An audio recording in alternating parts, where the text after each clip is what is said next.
and McKenna. Ange Postecoglou is still the favourite. Wycombe manager Michael Duff wants a ban for whoever threw the missile that hit an assistant after last night's defeat to Fulham. Obviously, we're not going to condone things like that. Referees are linesmen, they're human beings. If they've made mistakes, which I don't know they have, no one deserves that. Wycombe are investigating. Brentford and Cardiff joined Fulham in the Carabao Cup quarter-finals. Tonight we've got Liverpool versus Palace live on talkSPORT. Now the Lionesses are sweating on news of Michel Adjumang's injury. The striker went down off the ball in England's win over Australia. talkSPORT's Uma Gurav is worried it could be yet another ACL. We have to start looking now and really asking these questions. What is it? Is it pitches? Is it boots? Why are there so many ACL injuries in the women's game? Because that question still isn't being answered. The Women's Cricket World Cup, South Africa batting first. They've made a good start in their semi-final with England. The South Africans are 48 for none. That's off 8.2 overs. We'll keep you across that game here on talkSPORT. And the Sun newspaper is urging the Chancellor not to increase betting taxes in her budget. It's claimed the move could force high street bookies out of business and badly impact horse racing. The government needs to plug a multi-billion-pound gap in the country's finances. talkSPORT News. The government are gaslighting the public over plans to build more than 1 million new homes by 2030, according to one construction body. And the migrant sex offender wrongly released from prison last week has been deported. There's more from the news team at 5:30. talkSPORT weather with QuickFit, your go-to destination for quality tyres from great brands like Continental. Visit your local centre or quickfit.com and book today. In the north, sunshine and showers, some of those heavy with brisk winds. Further south, outbreaks of rain clearing, leaving drier and brighter spells.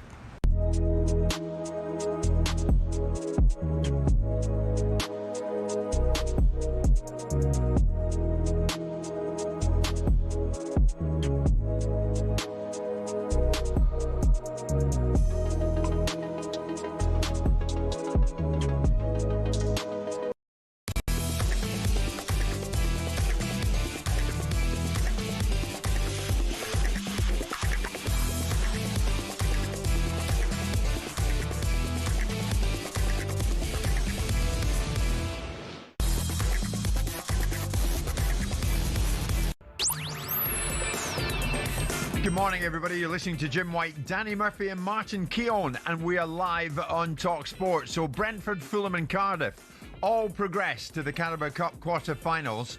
Ahead of tonight's ties, how much should protection be prioritised? Meanwhile, amidst the rise of set pieces this season, do we really need a countdown clock for throw-ins?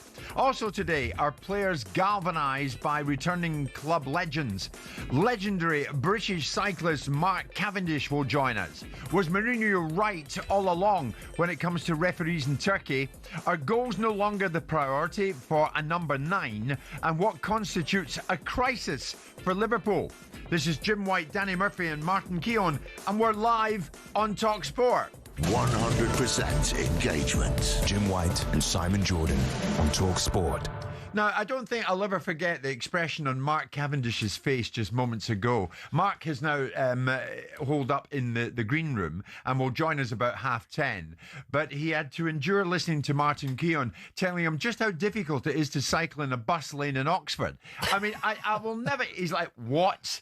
This guy is... There's hardly a mountain in Europe that Cavendish hasn't been up. I wanted to know if he's a real cyclist. I cycled to work this morning. I know you told A true him. cyclist. I know. In the slipstream of someone. Yes. So it's all relative. It's Yeah. all relative. We'll see that when he gets... obviously a fantastic champion. Yeah. That he was, you know, in the Velodrome and, of course, in the Tour de France. So he's one of the top, well, if not the best, one of the best ever. So Sure. be enjoyable to chat to him. Is he still? I'm looking at Luke here. Is he still in the building? Is he? No, he's gone. He's cycled left. off. Is he cycled off? He's on his bike and he's heading out London Bridgeway.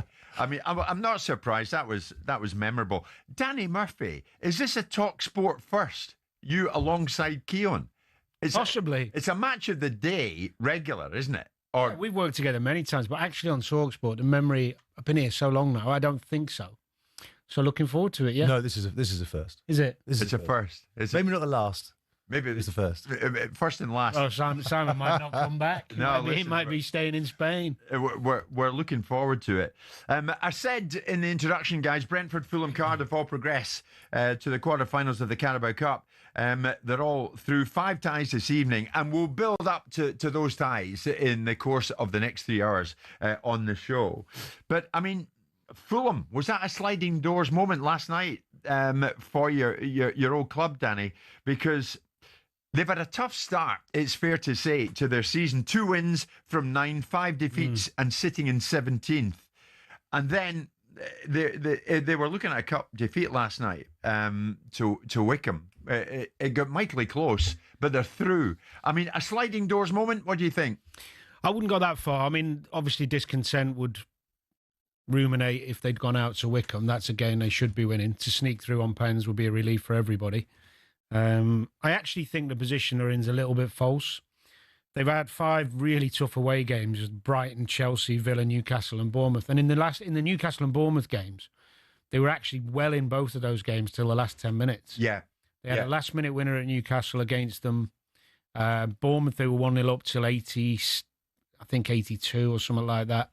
So they've actually played okay in some of the tougher games they've had. Their home form's been fine. Yeah. And I don't see a problem for them long term, as the season goes on in terms of relegation, because they've got some really good players and their home form's pretty solid. Okay, I mean, they're through in penalties last night, but Wolves this weekend. Massive game. Oh my God, Danny. I mean, bigger for Wolves. Yes. Mainly as not just the point situation. Marco Silva's done such a great job at Fulham. Yeah. That he's got lots in the bank with the fans. The squad's quite good. Yeah. Even if they were to get a negative result, I wouldn't see that as a catastrophe. But yeah, it's for Wolves, it's kind of win or bust, isn't it? Really? Martin, what is it about football? You and I are on Monday with a certain Martin O'Neill. Yeah. Again, I'll mention the green room twice in one section of the show. You went into the green room, had a chat with Martin at the end of the show. None of us could have predicted what was about to unfold. And later on, he's in touch with me saying, here's the deal. Brendan's gone and I'm going up as interim. I mean, incredible. And now tonight, he's in charge of Celtic again for the first time. Well, to talk that through, so I had the pleasure of working with him on Monday, and we went back home together on the tube, and he had no inkling. There's absolutely no way that he had any inkling that he was going to go to Celtic. We actually talked about how this game of football grabs you when you're not in the game. You always feel there's maybe another project, maybe something. When you're not busy in the media world, God, should I go back in? And he shook his head and said, yeah. And by lay and behold, there he was an hour later, actually going back into heaven job, we might call it. Paradise. Yeah, paradise for him, going back to Celtic. So we wish him well. Of course, now he has that wisdom, in his later years. He's going back into a situation where he knows how to win.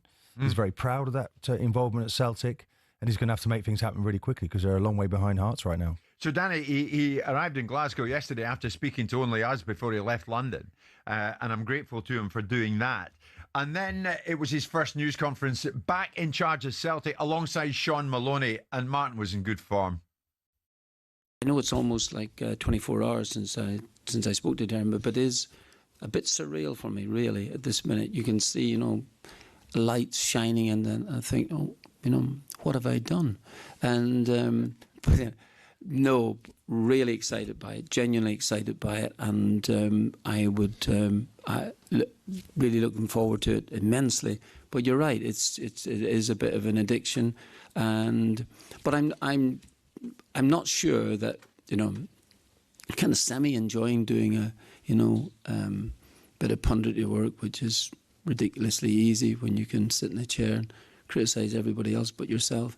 And I think that, I'm not so sure that I would come out for many other clubs, There you go. The punditry work is ridiculously easy.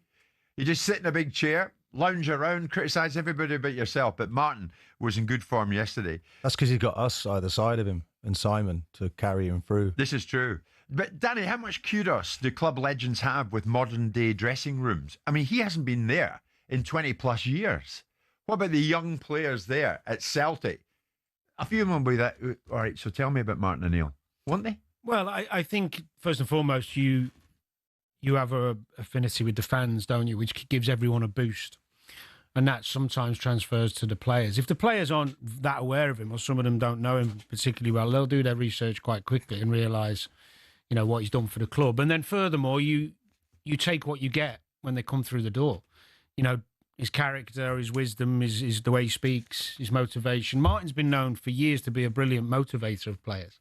You know, he was never a big coach. That was my understanding of players I know who worked under him. So he's a great talker, and he's really good at making players feel good about themselves. And when you're in a short-term job, if that's what it's called an interim position, isn't it? Yeah. That's probably more important than the tactical and the coaching stuff. So I've got no doubt there'll be a pickup. There'll be a lift. Yeah, a bounce. Yeah. I mean, I just wonder though, Danny and Martin, a young player looking at it, how quickly can Martin identify with that kid? Well, look, what he's achieved at the club resonates throughout the club. Everybody knows what he's achieved, being a fantastic manager there. So, you know, is about his body of work, his direct motivational approach, his behaviour around the football club, you know. So straight away there'll be a work ethic, it will change. Difficult, of course, just getting in the job 24 hours. But, you know, there's kind of an expectation at that football club, which he's well aware of. And he's going to start pulling it all back together again. Just the basics, the way that he plays is quite a direct approach. Yeah. So I see them definitely picking up Danny over the next. What they've allowed though to happen, Jim, this season with Hearts, and Hearts have been, Tony Bloom has come in.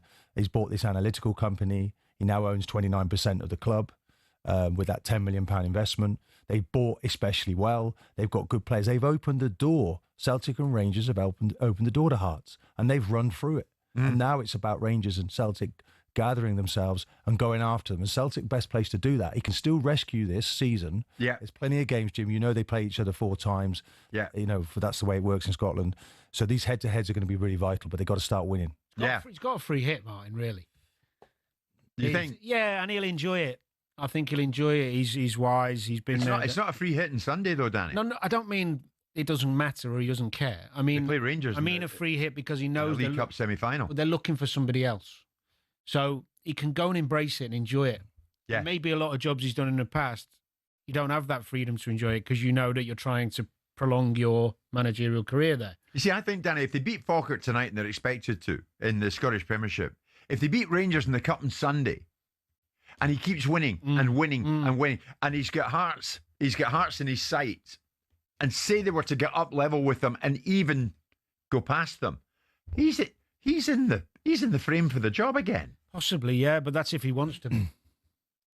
You know, it'd be difficult to see Martin letting go, wouldn't it? If he could turn this thing around, but they are 8 points behind. Yeah. Oh yeah, the champion missing out on the Champions League. It's gone very flat. Yeah. Celtic, and he's got to get in there and motivate these players. Brendan Rodgers exited stage left, having tendered his resignation. You probably saw some of the quotes yesterday, Danny, from the I read the statement. Majority Celtic shareholder Dermot Desmond, described him as divisive, misleading, self-serving. Where next for Brendan? Brendan won't be short of job offers, that's for sure, because of the body of work he's got. And even now, if you look back on his second time, the time he's had at Celtic, it's been successful. I'm always wary of... He suffered a character assassination from Dermot. He did, but I'm wise enough to know that there's always 2 sides to a story. Until you hear the other side, don't be too judgmental. Because I've been in that position before and made wrong judgments. Should you never go back, Danny? Should he have never gone back? Well, no, I think he can feel proud of the job he's done. Now, the exit might not be particularly palatable for some people, but because he's... I mean, he left for Leicester first time around, and now he's left for where? Well, we don't know. Well, there's not necessarily left because there's another job around the corner. We don't know that, so we're hypothesising. But if you look at what he's done since he went back, you can't argue at it. It's success. And last year, you could argue Celtic were in as good a place as we've seen them in a long time. Competing in that Champions League they were competitive. So would you argue, Danny, that his stock has actually risen? I think to a degree, yeah. Can you see Brendan landing a Premier League job sometime soon, Martin? Whenever the next one's up, is Brendan going to be top of the betting? It's an interesting one. I think he's in the frame. I think we know the calibre of the manager. I think there's an issue here with respect. There seems to be an element of respect at the high level where they've lost that. And maybe they're just like, maybe he came back and thought, do you know what? This owner's not quite the same. Something's different. They didn't seem to have the same communication between them.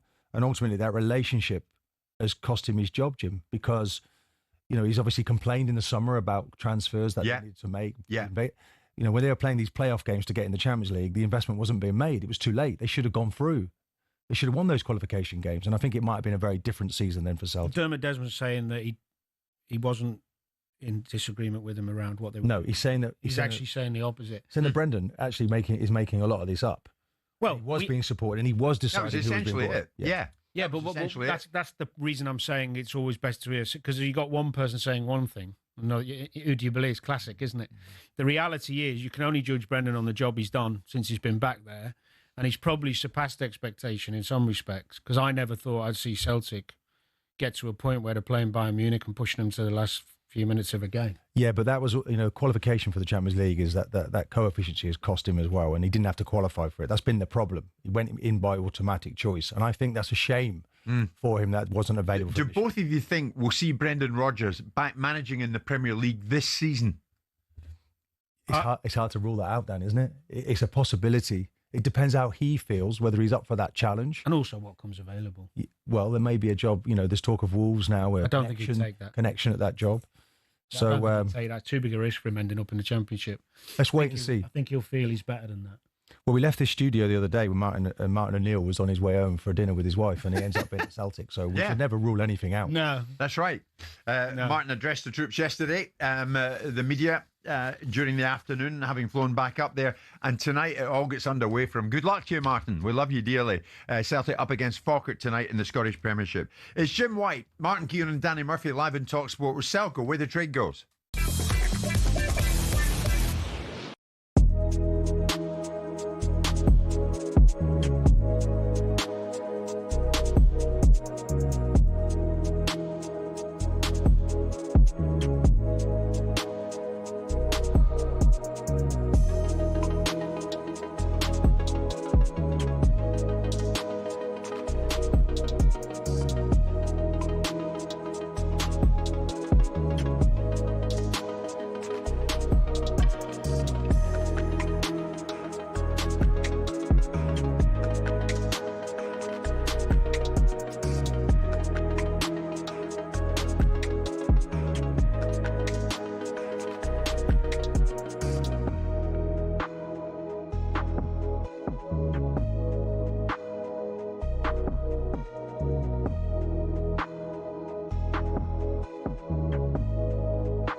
is Wednesday morning, Wednesday, October the 29th. Jim White, Danny Murphy and Mark and Keown were live on talkSPORT. By 10:30, we're going to be joined by British cycling legend Mark Cavendish right here in the studio. In the meantime, quick change of sport because it's England against South Africa in the Women's Cricket World Cup semi-final. Let's hear from Sam Ellard. Sam. Yeah, Jim, morning. England winning the toss in this massive game and bowling first. The big news from the toss is the Sophie Ecclestone fit to play. South Africa, though, with the bat into the 15th over, off to a really good start. 80 without loss. Woldvard unbeaten on 48. The captain leading from the front. Brits unbeaten on 27. Woldvard in particular playing really, really well, being very aggressive throughout the power play, in particular driving really well through the offside. Lauren Bell, so often so effective for England with the new ball. Not her best 3 overs, none for 19. Sophie Ecclestone, the spinner, just into the attack.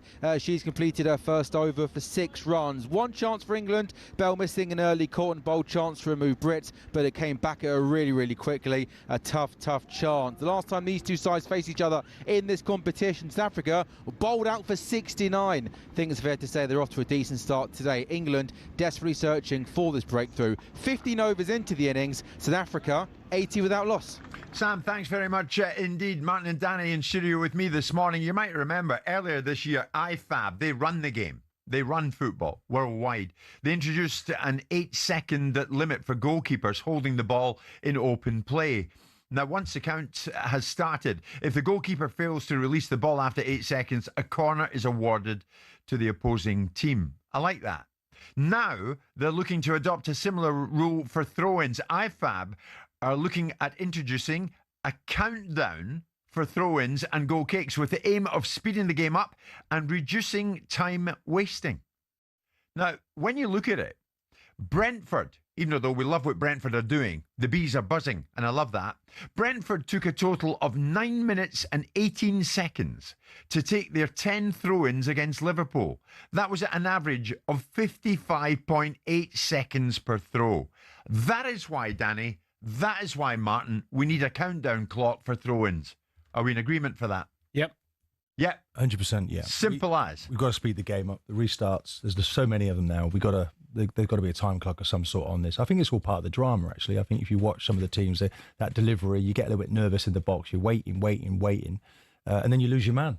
So that's part of the sort of the countdown concentration for these top teams that do it. But with so many deliveries, Jim, we've got to do something to speed the game up. By the way, I've only seen that happen once, actually, the 8-second rule for a keeper.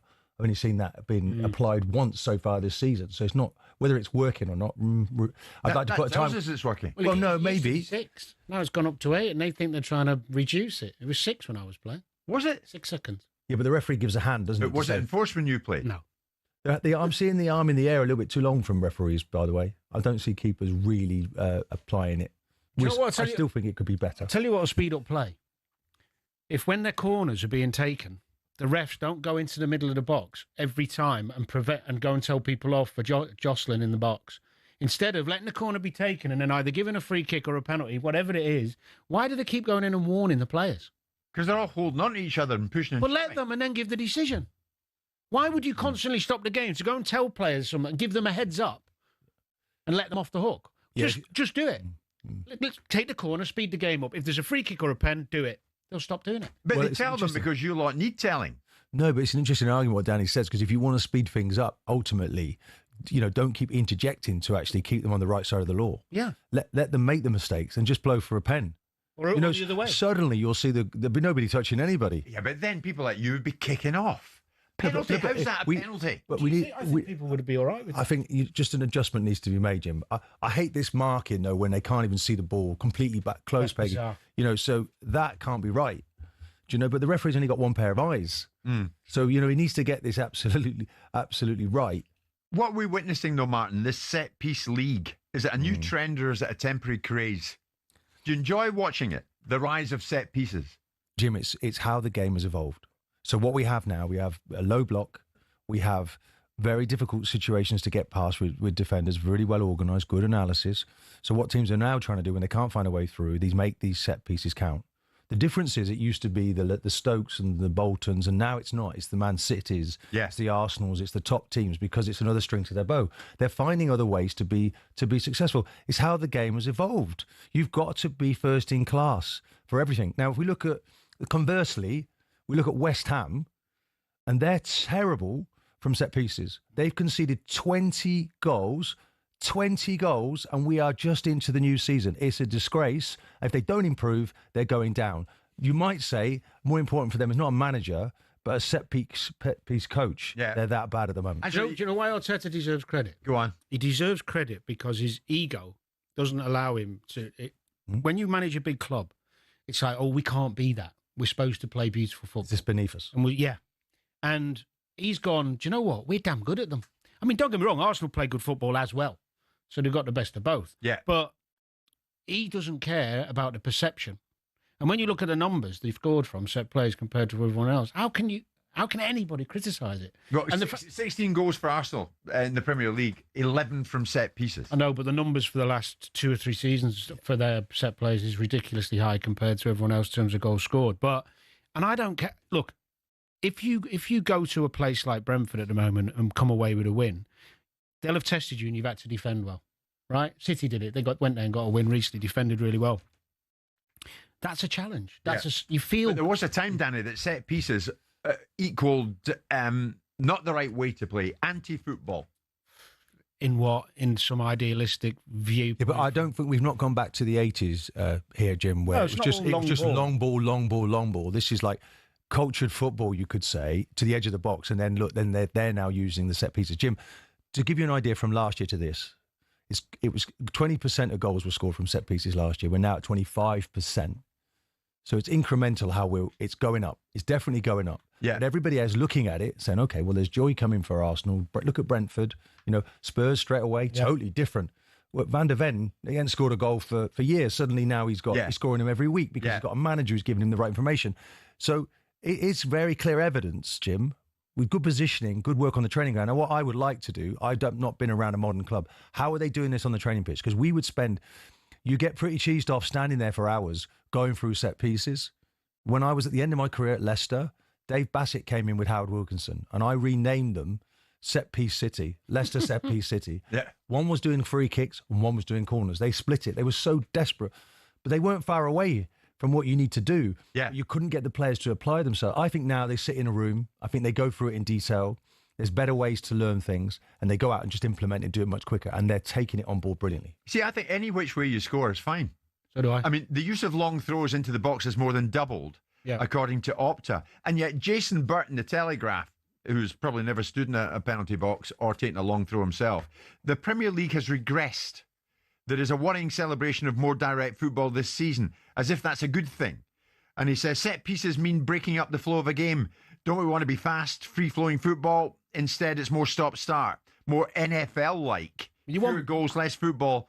It's not as entertaining. I think it's fine. It is entertaining when you got both. But weren't we sat here, 2 years ago, when City had won their 4th title, saying everybody's trying to play like Pep. Everybody's pass. Why are the teams coming up from the Championship and not getting any points and going straight back down? Because they're all trying to play pretty football. We're all sick to death of it. I'll have to take Jason out for a drink and try and widen his perspective. Yeah. It's evolving. You have to find a way to win. I quite like the modern game. The way City won't do it. Manchester City are the only team to have scored all of their goals from open play. Yes, but let me just interject on that. For years, when they were winning the league, City had the best footballing goalkeeper we've ever seen. Do you know how many long balls he would hit when the teams pressed them really well? He would get it out of his feet and he'd go in behind to Haaland or whoever the wingers were. With accuracy, by the way. With accuracy, yeah. So it's they do like playing good football, yes, but they also would vary their game depending on the opposition. Yeah. Variation is the key to success. You can't just have one way unless you've got Messi and Xavi and Iniesta and Busquets. Right. Other than that, everyone else has to just try and win game. There would be a part of me now as a defender. I'm putting the ball out for play. What am I doing? Am I putting it out for a corner or am I putting it out for a throw-in? Because the trajectory of some of these throw-ins, depends who's taking I think, is a little bit more difficult to deal with. It's causing a bit of a melee. Maybe there's not as many goals scored from it. Yeah. But it looks harder to deal with. Hold on, Martin. You wouldn't get... Tell me I'm wrong. If you were playing centre-half with Tony Adams, right? Put in far post. Yeah, and you had whoever the fullbacks were on the day and you'd work together and you got that great back line and a key seaman, whoever behind you. Yeah. You're happy with it. Come on, bring it in. Well, we will. That's when we have to kick in, isn't it? That's when we have to show our the best defenders are all right with it. Yeah, you can go with it. Let's have it. But I think what they're doing, they're blocking the keepers, Jim. They're taking the keeper out of the equation. Yeah. And we're on our own now. We haven't got the help of the keeper. Yeah, and Arsenal are the best at that, aren't they? Martin Keown, Danny Murphy, yes. But we're joined by a proper sportsman next. Mark Cavendish is live in studio.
Robbie Keane for the Celtic job. talkSPORT's Jamie O'Hara's fully behind his former teammate. I've played with him. I've been around him in the dressing room. He is a leader. He's a winner. You know, he's set standards. Whenever people ask me about who's best trainer, Modric, Berbatov, I always just say Robbie Keane. Standards are set. We understand Keane's being considered by Celtic alongside Ipswich's Kieran McKenna. And Postecoglou is the bookies' favourite, though. Now, officials at Wycombe Wanderers are trying to work out who threw a missile from the terraces. An assistant ref was hit following last night's Carabao Cup defeat to Fulham. Wycombe manager Michael Duff wants action. Obviously, we're not going to condone things like that. Referees are linesmen, they're human beings. If they've made mistakes, which I don't know they have, no one deserves that. Serena Wiegman sounds concerned after an awful moment ruined England's 3-0 friendly win over Australia. Michelle Adjumang went down off the ball and was stretchered off. And of course we don't know yet because she first needs to be assessed. But yeah, I'm not very positive. Meanwhile, after England lost their pre-Ashes ODI series against New Zealand, Steve Harmison is fuming. A memo to the Australians for the Ashes, you know, making England play some false shots, and there's been some false shots played. There's been some dozy batting. There's also been some very, very good bowling. And England's women are looking to make the final of the Cricket World Cup today. They face South Africa. Head to the talkSPORT Cricket YouTube channel for more.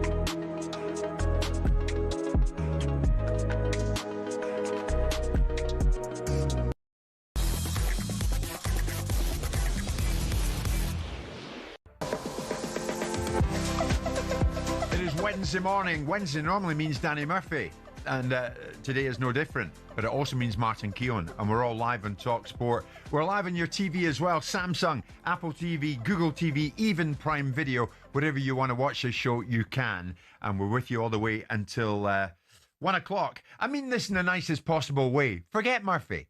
Forget Keown. Joining us in studio now is a proper sportsman.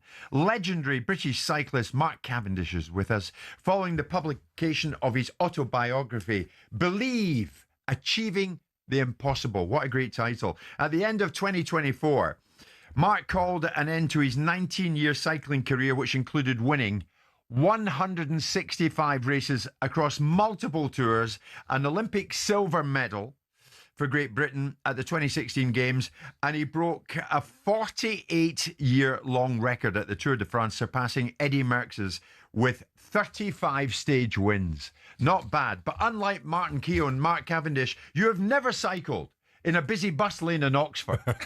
He might have. As Martin Keown was pointing out to Mark Cavendish earlier this morning. He didn't this morning. He said, I rode in this morning. I said, oh, where'd you come from? He's at Oxford. And I'm, what? You're going to do the Tour de France? I actually said, are you a true cyclist? Because I am, in all weathers. Mark, he cycles to the station, parks this thing up, and then gets on a train where on which nobody sits near him. Do you wear a helmet? No. Just my wife goes mad. Yeah. Oh, I'm not going quick enough. I'm not legally have to now. I'm not going quick enough to worry about that. Right, enough of all this. Mark, when I list your achievements, and they're incredible, do you honestly sit back and think, my God, did I actually do that? I mean, how do you reflect on your career today? I'm pretty happy with it. Like, yeah. And like, don't get me wrong, like, I was at 19 years, I was well old at the end, man, you know? Yeah, like, look, I won everything I could win. So, and I finished on it. Like, how many sports people get to say, like, they finished on a high at the top? Like, not many. And I nearly didn't. There was a few years I nearly didn't. I nearly had to just stop, you know? It nearly killed me doing it, but I was able to kind of do that. Yeah. Are you serious about that? Yeah, I was like, both physically and mentally. I was old, man. I was nearly 40 when I won. And that's old for a cyclist, on a cyclist that's winning, really. And the work that came into it from being old, the physicality goes. Work you have to put in, the time away from home, like, the starving myself, being hungry all the time, like, and the toll it took on my mental health, which I think people are talking about now, was quite big, you know. So more so than earlier years. Yeah, you know, when you're young, you play, you love it, you do, and you always have. When you're young, you always have something to gain. When you're older, you only have stuff to lose, really, don't you? Yeah. Do you know how it is? You know, in the latter years, Mark, to be at the top level again, did you go on instinct? Was it about position? It was only that. It was like you learn, like you guys know from playing football. You know, you learn. You know the game when you're playing up, but the more you play, you know how things go. How, like, you know, the people around you. You know your body. Yeah. You're cycling for a day and you're trying to position yourself, aren't you? In the right position. You're watching all these moves. Yeah. Concentration. Do you know, I know we see this big push at the end, but you've got to be sat in position A all the way through. Yeah, and that's what I was always quite good at that. I kind of being able to see where to go. Being able to understand what other people were going to do or preempt what other people. That's what I was always quite. It was a physical.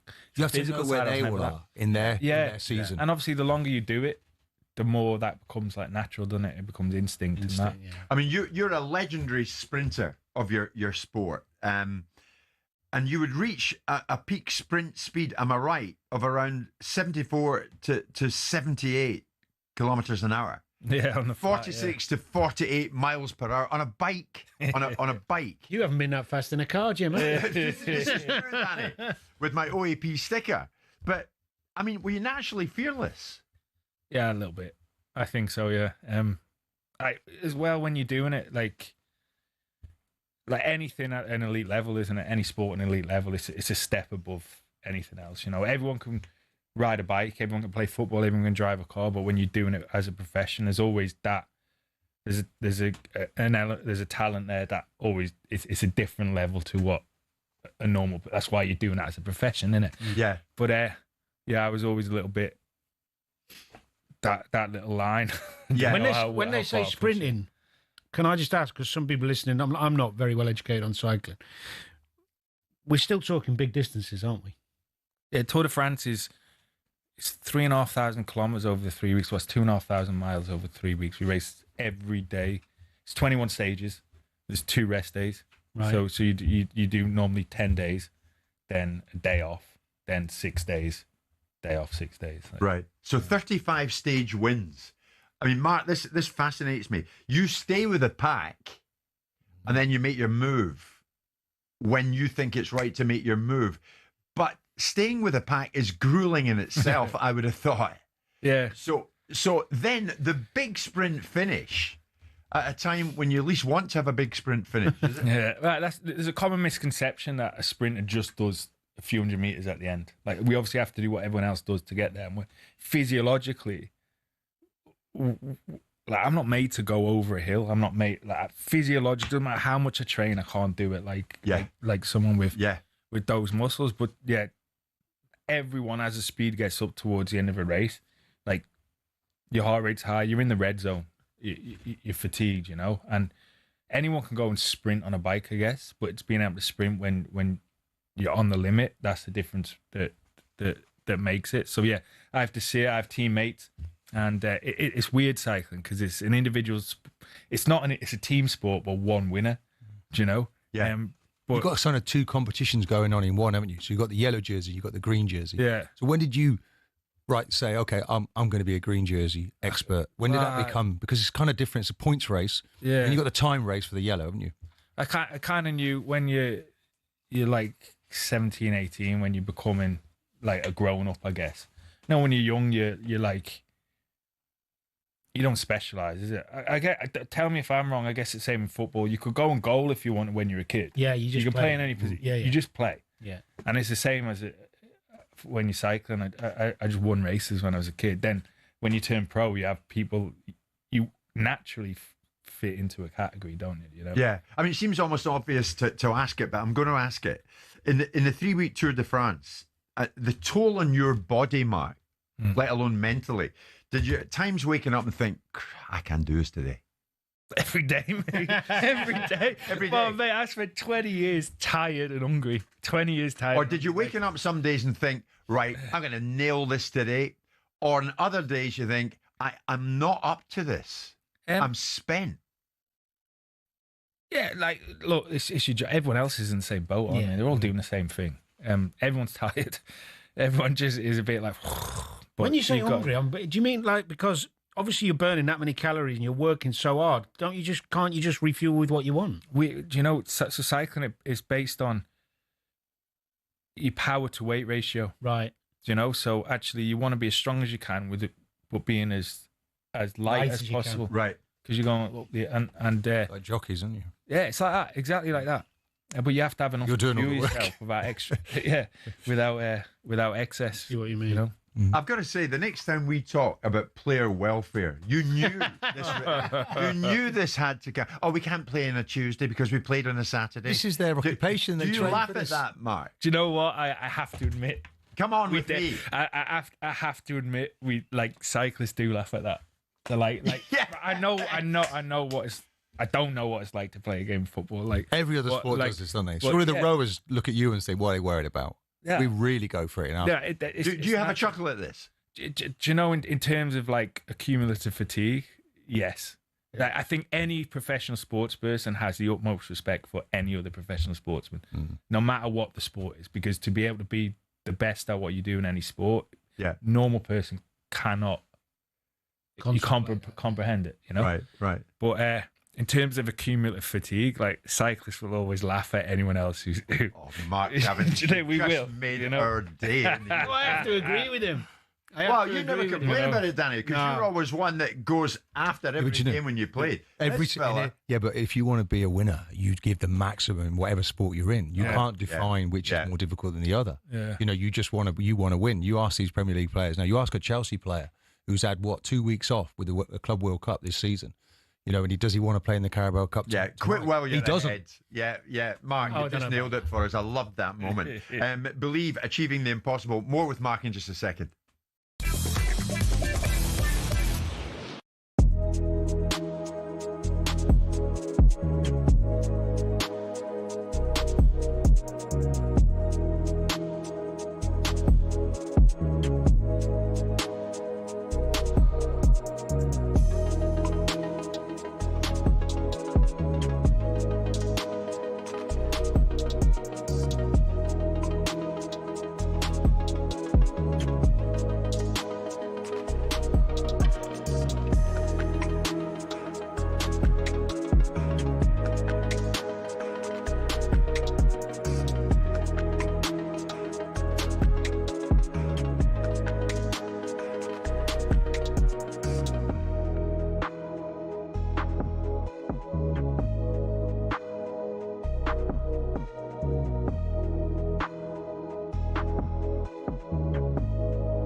So many messages coming in. There's one from Terry, really enjoying listening to Mark Cavendish this morning, what he achieved in the world of cycling. I mean, it really is remarkable. Mark has a new book out, Believe, Achieving the Impossible. He's alongside Danny and Martin and myself here in studio this Wednesday morning. What did he do? Everything in the sport of cycling, and he even broke a 48-year-long record at the Tour de France, surpassing Eddie Merckx's with 35 stage wins. Mark, just on that, the team dynamic, tell us about that, because how does the hierarchy work in a team? Your role as a sprinter, are teams built specifically for the likes of yourself so that you have got the sprint finish? Kind of, yeah.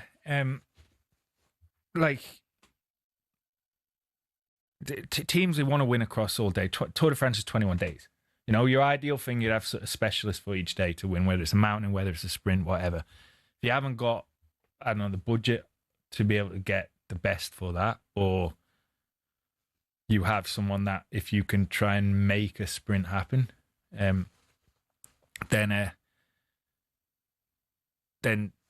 you build a team around a sprinter. So they do build it around you. Yeah. Do you know if you have actual someone who's guaranteed you get them the ball? If you have a Haaland, you have someone, you're going to build a team that can press to get him the ball on. Do you know what I mean? Yes. It's just like that. Yeah. So you're Haaland. Yes. You were the Haaland of your day. Danny's right. You're the big finish. I don't. Yeah, but I'm probably a bit like I can't stop comparing myself to football. Are you kidding me? You know, like it's like that. You feel that. But if you didn't have someone who was like statistically gonna reach the back of the net more, you're gonna build them more skills, haven't you? Because you've got to be able to sustain and then be a sprinter. Liam Neeson, like it's a duel, isn't it? Of like sustainability and bike. Have you still got the kick now? Yeah, it's that like, and do you know if you put cyclists like horses in lanes, like horses don't go in lanes. If you had them in lanes and you did it, like I wouldn't even get picked for a Tour de France. Do you know, like physically, I'm not that good. You know, there's guys who are always stronger than me. You put them in 200, they go. But being able to see a way through, conserve the energy, like every pedal rev. Yeah, but Mark, you say you're not that good. I mean, you weren't that good. You were many things. Is it true you had a photographic memory for the details of race routes? Yeah, but that's what, like, so I was more like that. What did you knew exactly where you were in any race route in anywhere? Yeah, I guess make a meme about it. Is it an element of He's playing that down because that's incredible. Is it an element of survival through the race? I'm surviving until I can win this thing. It's kind of saving you. Imagine so you get that bottle. Can I borrow that bottle of water? Right, imagine you got that bottle of water. That's your energy. And every time you do a pedal rev or a little acceleration, it tips a bit of water out. And the sprint is just letting it all go. I want to save as much of that water as possible for the end. And every move you make, every time your face hits the wind, every time you go a bit too hard on a climb, you're wasting a bit of that. So you have, and I probably had a smaller bottle than the others, but I was able to conserve that water and pour it out at the end more. Do you know what I mean? And that's from seeing and even understanding what's happening and preempting what's going to happen to be able to save energy. You know, reputationally, has cycling recovered after the Lance Armstrong scandal? I think so, yeah. Like, we'll never get away from our past as a sport, you know, but on the same side, I'd say the actual what cycling did to combat doping, it's giving it there'll still be people who are caught for cheating and stuff like that. But that's because you put the time, the effort, and the money to catch the cheats. It's not saying I'm a cheat, so I'm going to be a cyclist. That's not how it works. It happens in all sport. It happens in entertainment, business. Anywhere there's money, we gain people who cheat. And if you put the time, the effort, and the money in to catch a cheat, you will do it. That's what cycling did on a big level, and it had a damaged reputation. Don't get me wrong. It had a damage because there was people cheating. Could you feel that? Could you feel that around you? Could you suddenly see a massive improvement in one individual and think, "Wow, where's that coming from?"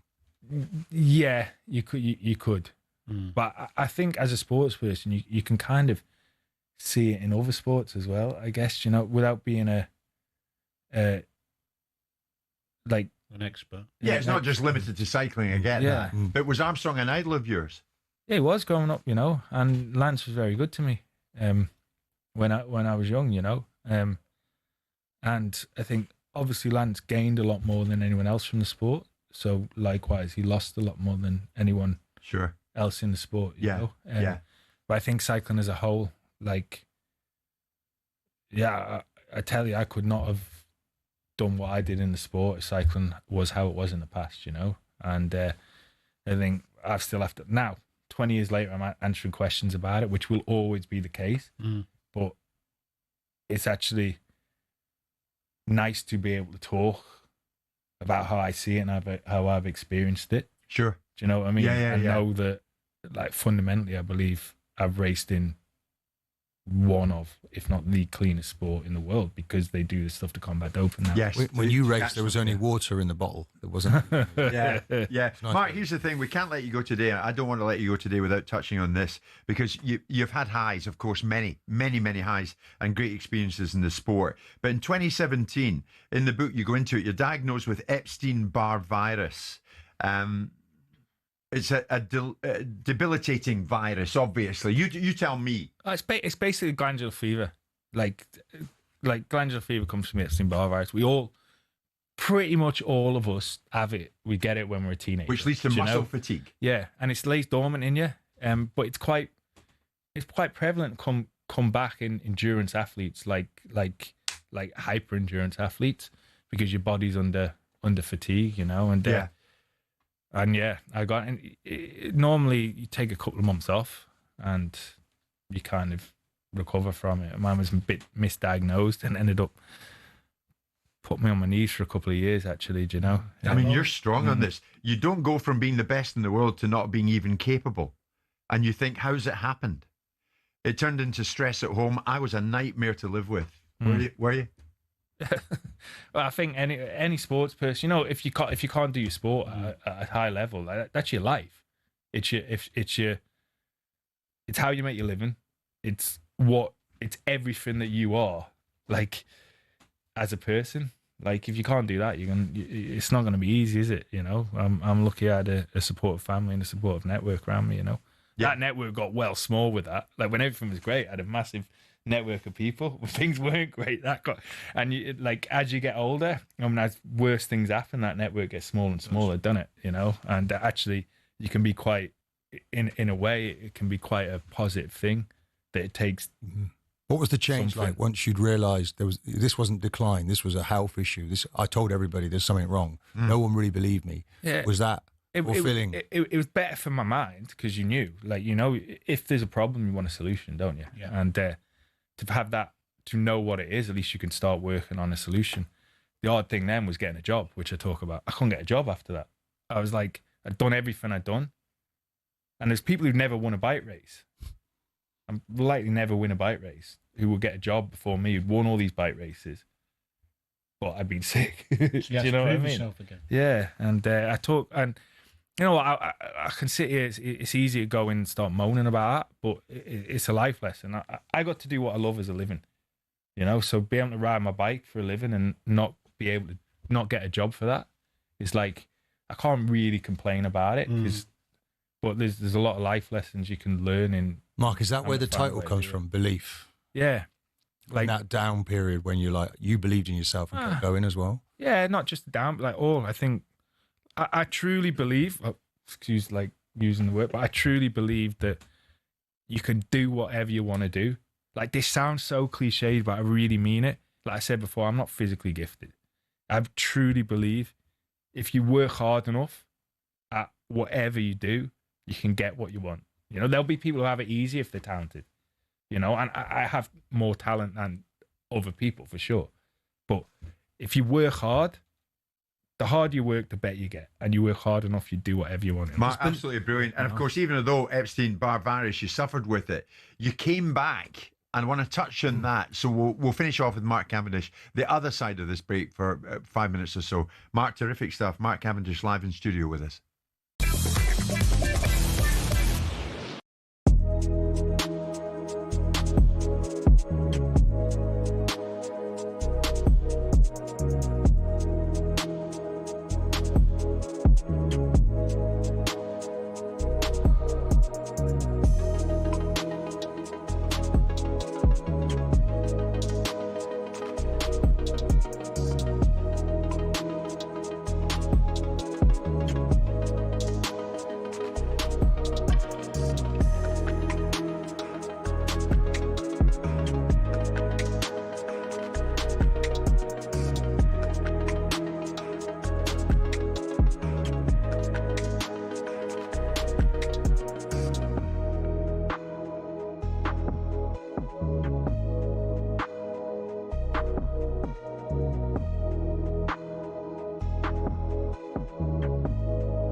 talkSPORT Sports Update, powered by the Nissan Van Range.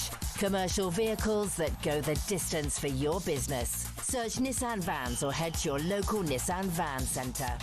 With your headlines at 11:02, I'm Nick Ellaby. Good morning. Neil Warnock's told talkSPORT if he were Kieran McKenna, he'd take the Celtic job.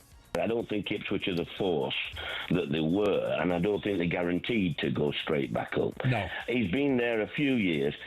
We understand Celtic are considering McKenna, but Ipswich would fight to keep him. We're told Robbie Keane is also on the shortlist. More bad news for struggling West Ham. Centre-back Konstantinos Mavropanos is out for up to 6 weeks with a hamstring tear, while young defender Ollie Scarles needs shoulder surgery.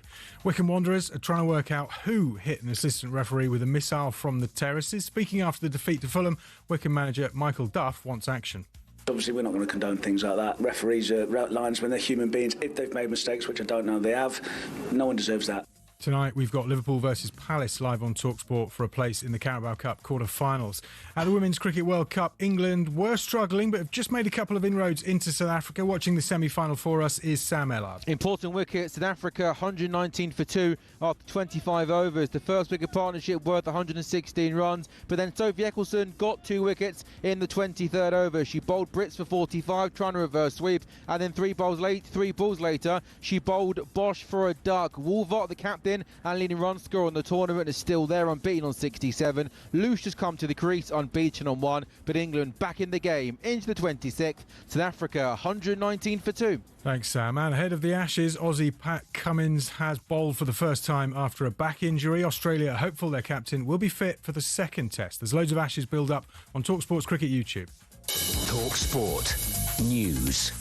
Developers say the government's pledge to build more than 1 million new homes by 2030 is not possible, and the man who sparked the Epping protests has been deported to Ethiopia. More from the news team at past. talkSPORT weather with QuickFit. This winter, treat yourself to the Bridgestone Turanza All-Season 6 tyres with a 20,000 tyre mileage guarantee. Book today at quickfit.com. Conditions apply. In the north, sunshine and showers, some heavy with brisk winds. Further south, outbreaks of rain clearing, leaving drier and brighter spells.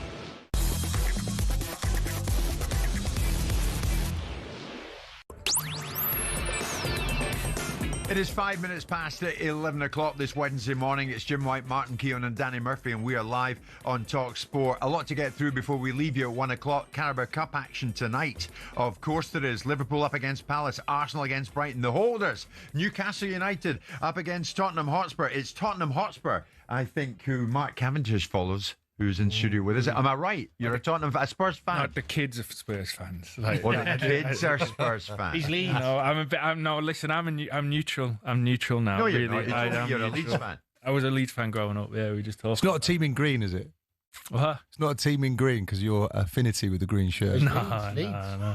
Mark Cavendish in studio with us, one of our greatest ever sportsmen, legendary British cyclist, of course. And Mark's got a book coming out, Believe, Achieving the Impossible. Everything's possible, according to Mark. And many people agreeing and reacting to what Mark has been saying to Danny, myself and Martin in the last half hour. In the 5 or so minutes we've got left, Mark, we were touching on this Epstein-Barr virus that sadly you suffered from for a period in your career, debilitating muscle fatigue, and you had to think, my God, what a challenge this is.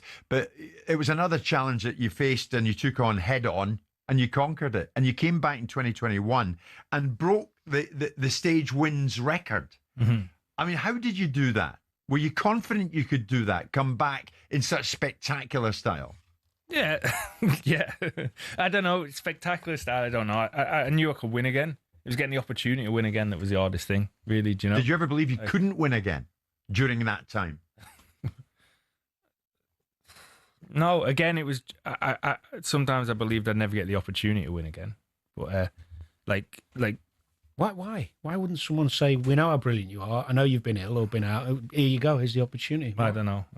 I can't answer that. Do you know? Really? Yeah. Did the sport turn its back on you a little bit? No, I don't know. I just think people are struggling to survive in what they're doing. Like, people are kind of, no one wants to be the one. I think the risk reward, like, people don't really want to take a risk, even though it's not a risk. I think statistically, but we don't. You mean team leaders? But cycling don't use stats as much as football does. So much, because it's not as contained, is it? Do you know what I mean? We ride on different roads, different things, and yeah, I guess it's like, do you know what as well? Like, cycling, you can give up. If you dropped from a group, most people just stop. I never stopped. I didn't care if I was like last man on the road. So I'd win, but I'd also be last. And I was never, a long time ago, I was not too proud to be coming in last. But it's obviously, it'd be easy to stop, and there's no optics on you being last, and I never did that. Because if you stop, if you carry on riding, yeah, you're getting better anyway, because you're riding more, and I never did that. And it can almost be perceived as it's as bad to be last as. So how did you get the chance to get back? No, I managed to kind of. I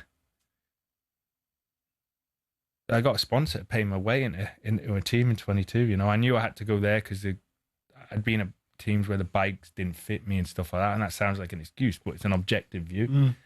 And I had to go there where every objective excuse was taken away. So that's a base that I knew a bike fitted me, and knew a team that fitted in well,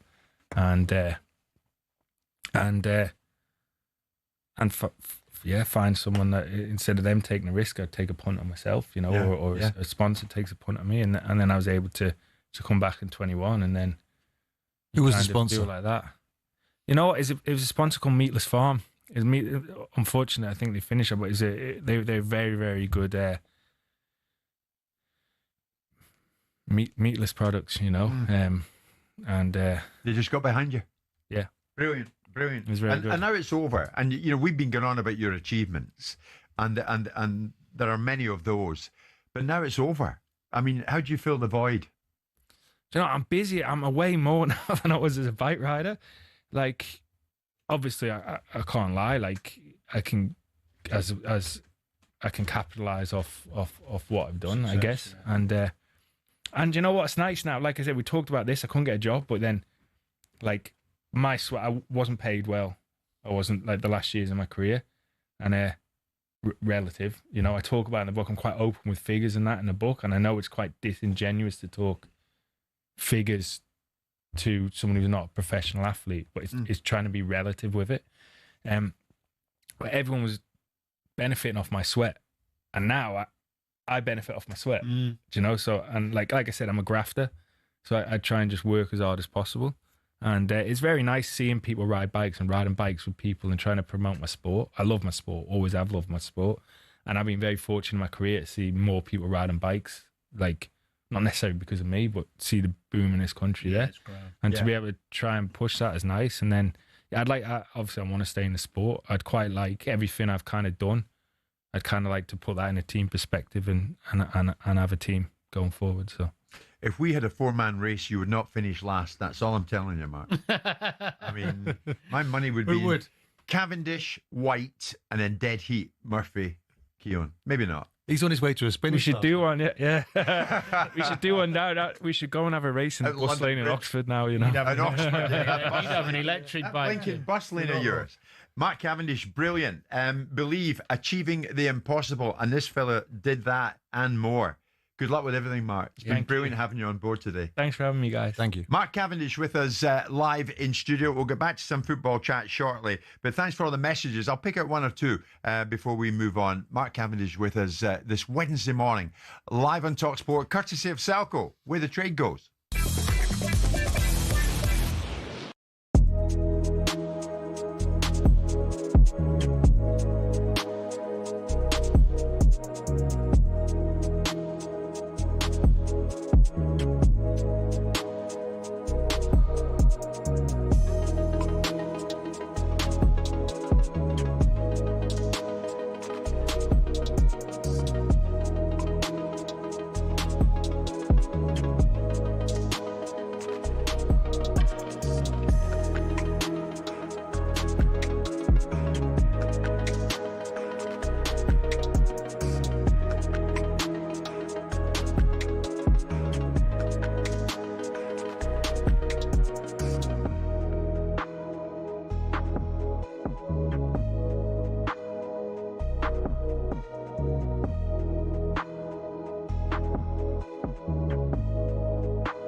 Wow, you know, when someone comes and goes on the show and then we look at the messages, 81089, this morning really has blown my mind. I must admit, Mark Cavendish has come and gone and was brilliant promoting his book, Believe, as I mentioned, Achieving the Impossible. And in the world of cycling, he has done that. I'm talking about dozens upon dozens upon dozens of messages coming in to this show alongside Danny, Martin and myself. There is one. Mark Cavendish has been such a great servant for our sport. This must be a cyclist, hasn't left a name.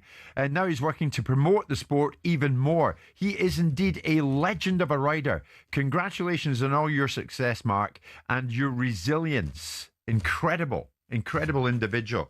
I mean, and he spoke about the problems and the challenges that he's faced, Danny, as well, didn't he? He did. He's got a warmth, hasn't he? Yeah. Charismatic as well. Yeah. Well, he liked you and me. The one thing that got me was when you asked him about how he, you know, the photographic kind of memory, remembering the track and where he is and all that, and he just went, yeah, it's just what I do. It's like, what? It's detail, isn't it? Detail. And the fact that he was so open in admitting that physically there's so many better than him, you know, he's not naturally physically strong and things. That's right. A lot of people taking strength from it. Darren Smith, good morning to you, Darren. Listening to Mark Cavendish, I just want to say I also have suffered from Epstein-Barr virus. Mark went into that, this muscle fatigue virus. From the age of 19 to this day, I'm 39. It's so great to hear someone like Mark speak about it. Now I can't wait to read his book. But please thank Mark, Jim, for speaking about it so openly. So there's another example, Martin, of somebody tuning in and getting something out of a chat like that. Yeah, that's all right. It's inspirational. And I think, though, from Mark's point of view, you know, when we finished coming out of the game, Danny, and we didn't stay in the game of football, his game is cycling. And it'd be nice to see him staying in the game in some way to inspire the youngsters, to help the youngsters, to give them the mindset.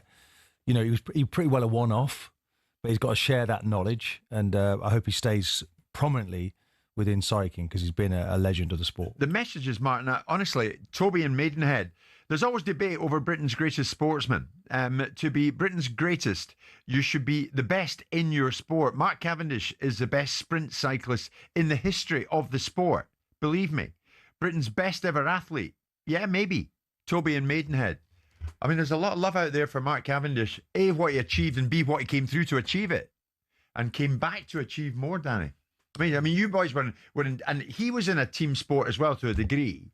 And then left the pack with a sprint He's finish. a part of a golden period, though, of cyclists, isn't he, Jim? Yeah. You think about what's happened in the Olympic Games. I was with Ed Clancy recently, and, you know, what another great cyclist. There's so many of them. So, no, we were quite lucky to have them.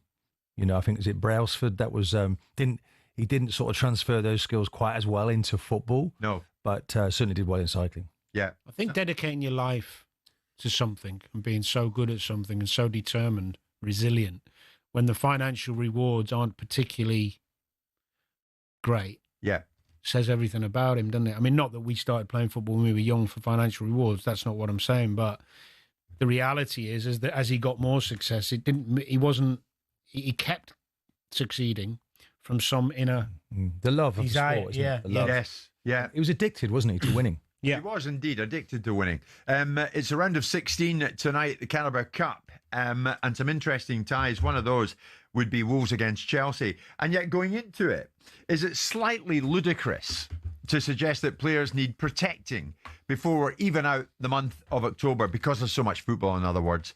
Ahead of the game, Chelsea head coach Enzo Maresca has suggested that he'll be ringing the changes to protect his players. We need to protect players because if we go with the same 11, we're gonna struggle during the season. So we need to rotate, and probably we're gonna make some changes. I don't know how many, but we're gonna make some changes. So I don't know now if 9, 10 like we did against between Forest and Ajax, but for sure we're gonna make changes again because we need to do that. They are players that they need to be protected. For many reasons, so probably tomorrow we see. But yeah, it's Enzo, Moy, Joao, they are all players that, for different reasons, we need to protect them. I mean, Maresca won't be on his own doing this, Danny, will he? Will they all be at it, this protection of players? Arsenal, Brighton, Liverpool, Palace, protecting the player. Well, I think it's very team-specific and player-specific. So there's no set way, that everybody's going to go about this. Some will make wholesale changes, some will make 3 or 4, depending on how desperate you are for a win, what level of fitness some of the players are. So, for example, at Chelsea, if you just take João Pedro, he's a striker. Delap's injured, on the way back from being injured, I should say. So it makes sense to get Delap some game time if he's ready to play, and João Pedro come out and have a breather. They've still got quality in abundance.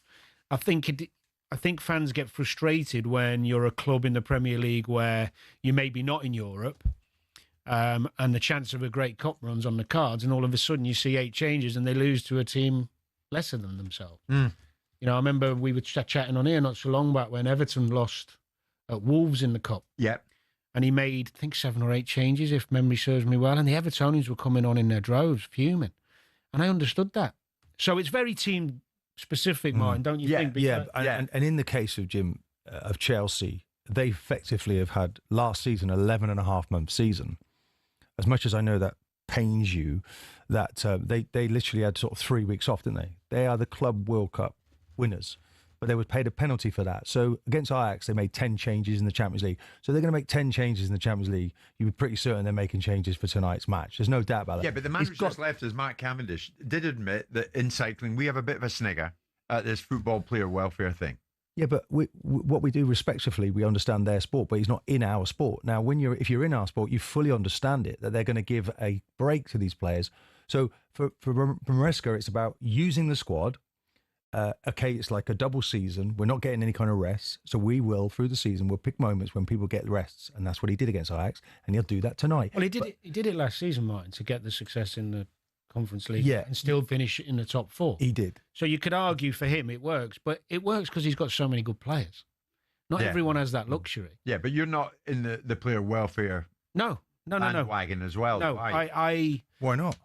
Well, because I think is... Depending on the team you've got, I think very positioned You players. have no problem with Chelsea resting players? No. Because they have to, don't they?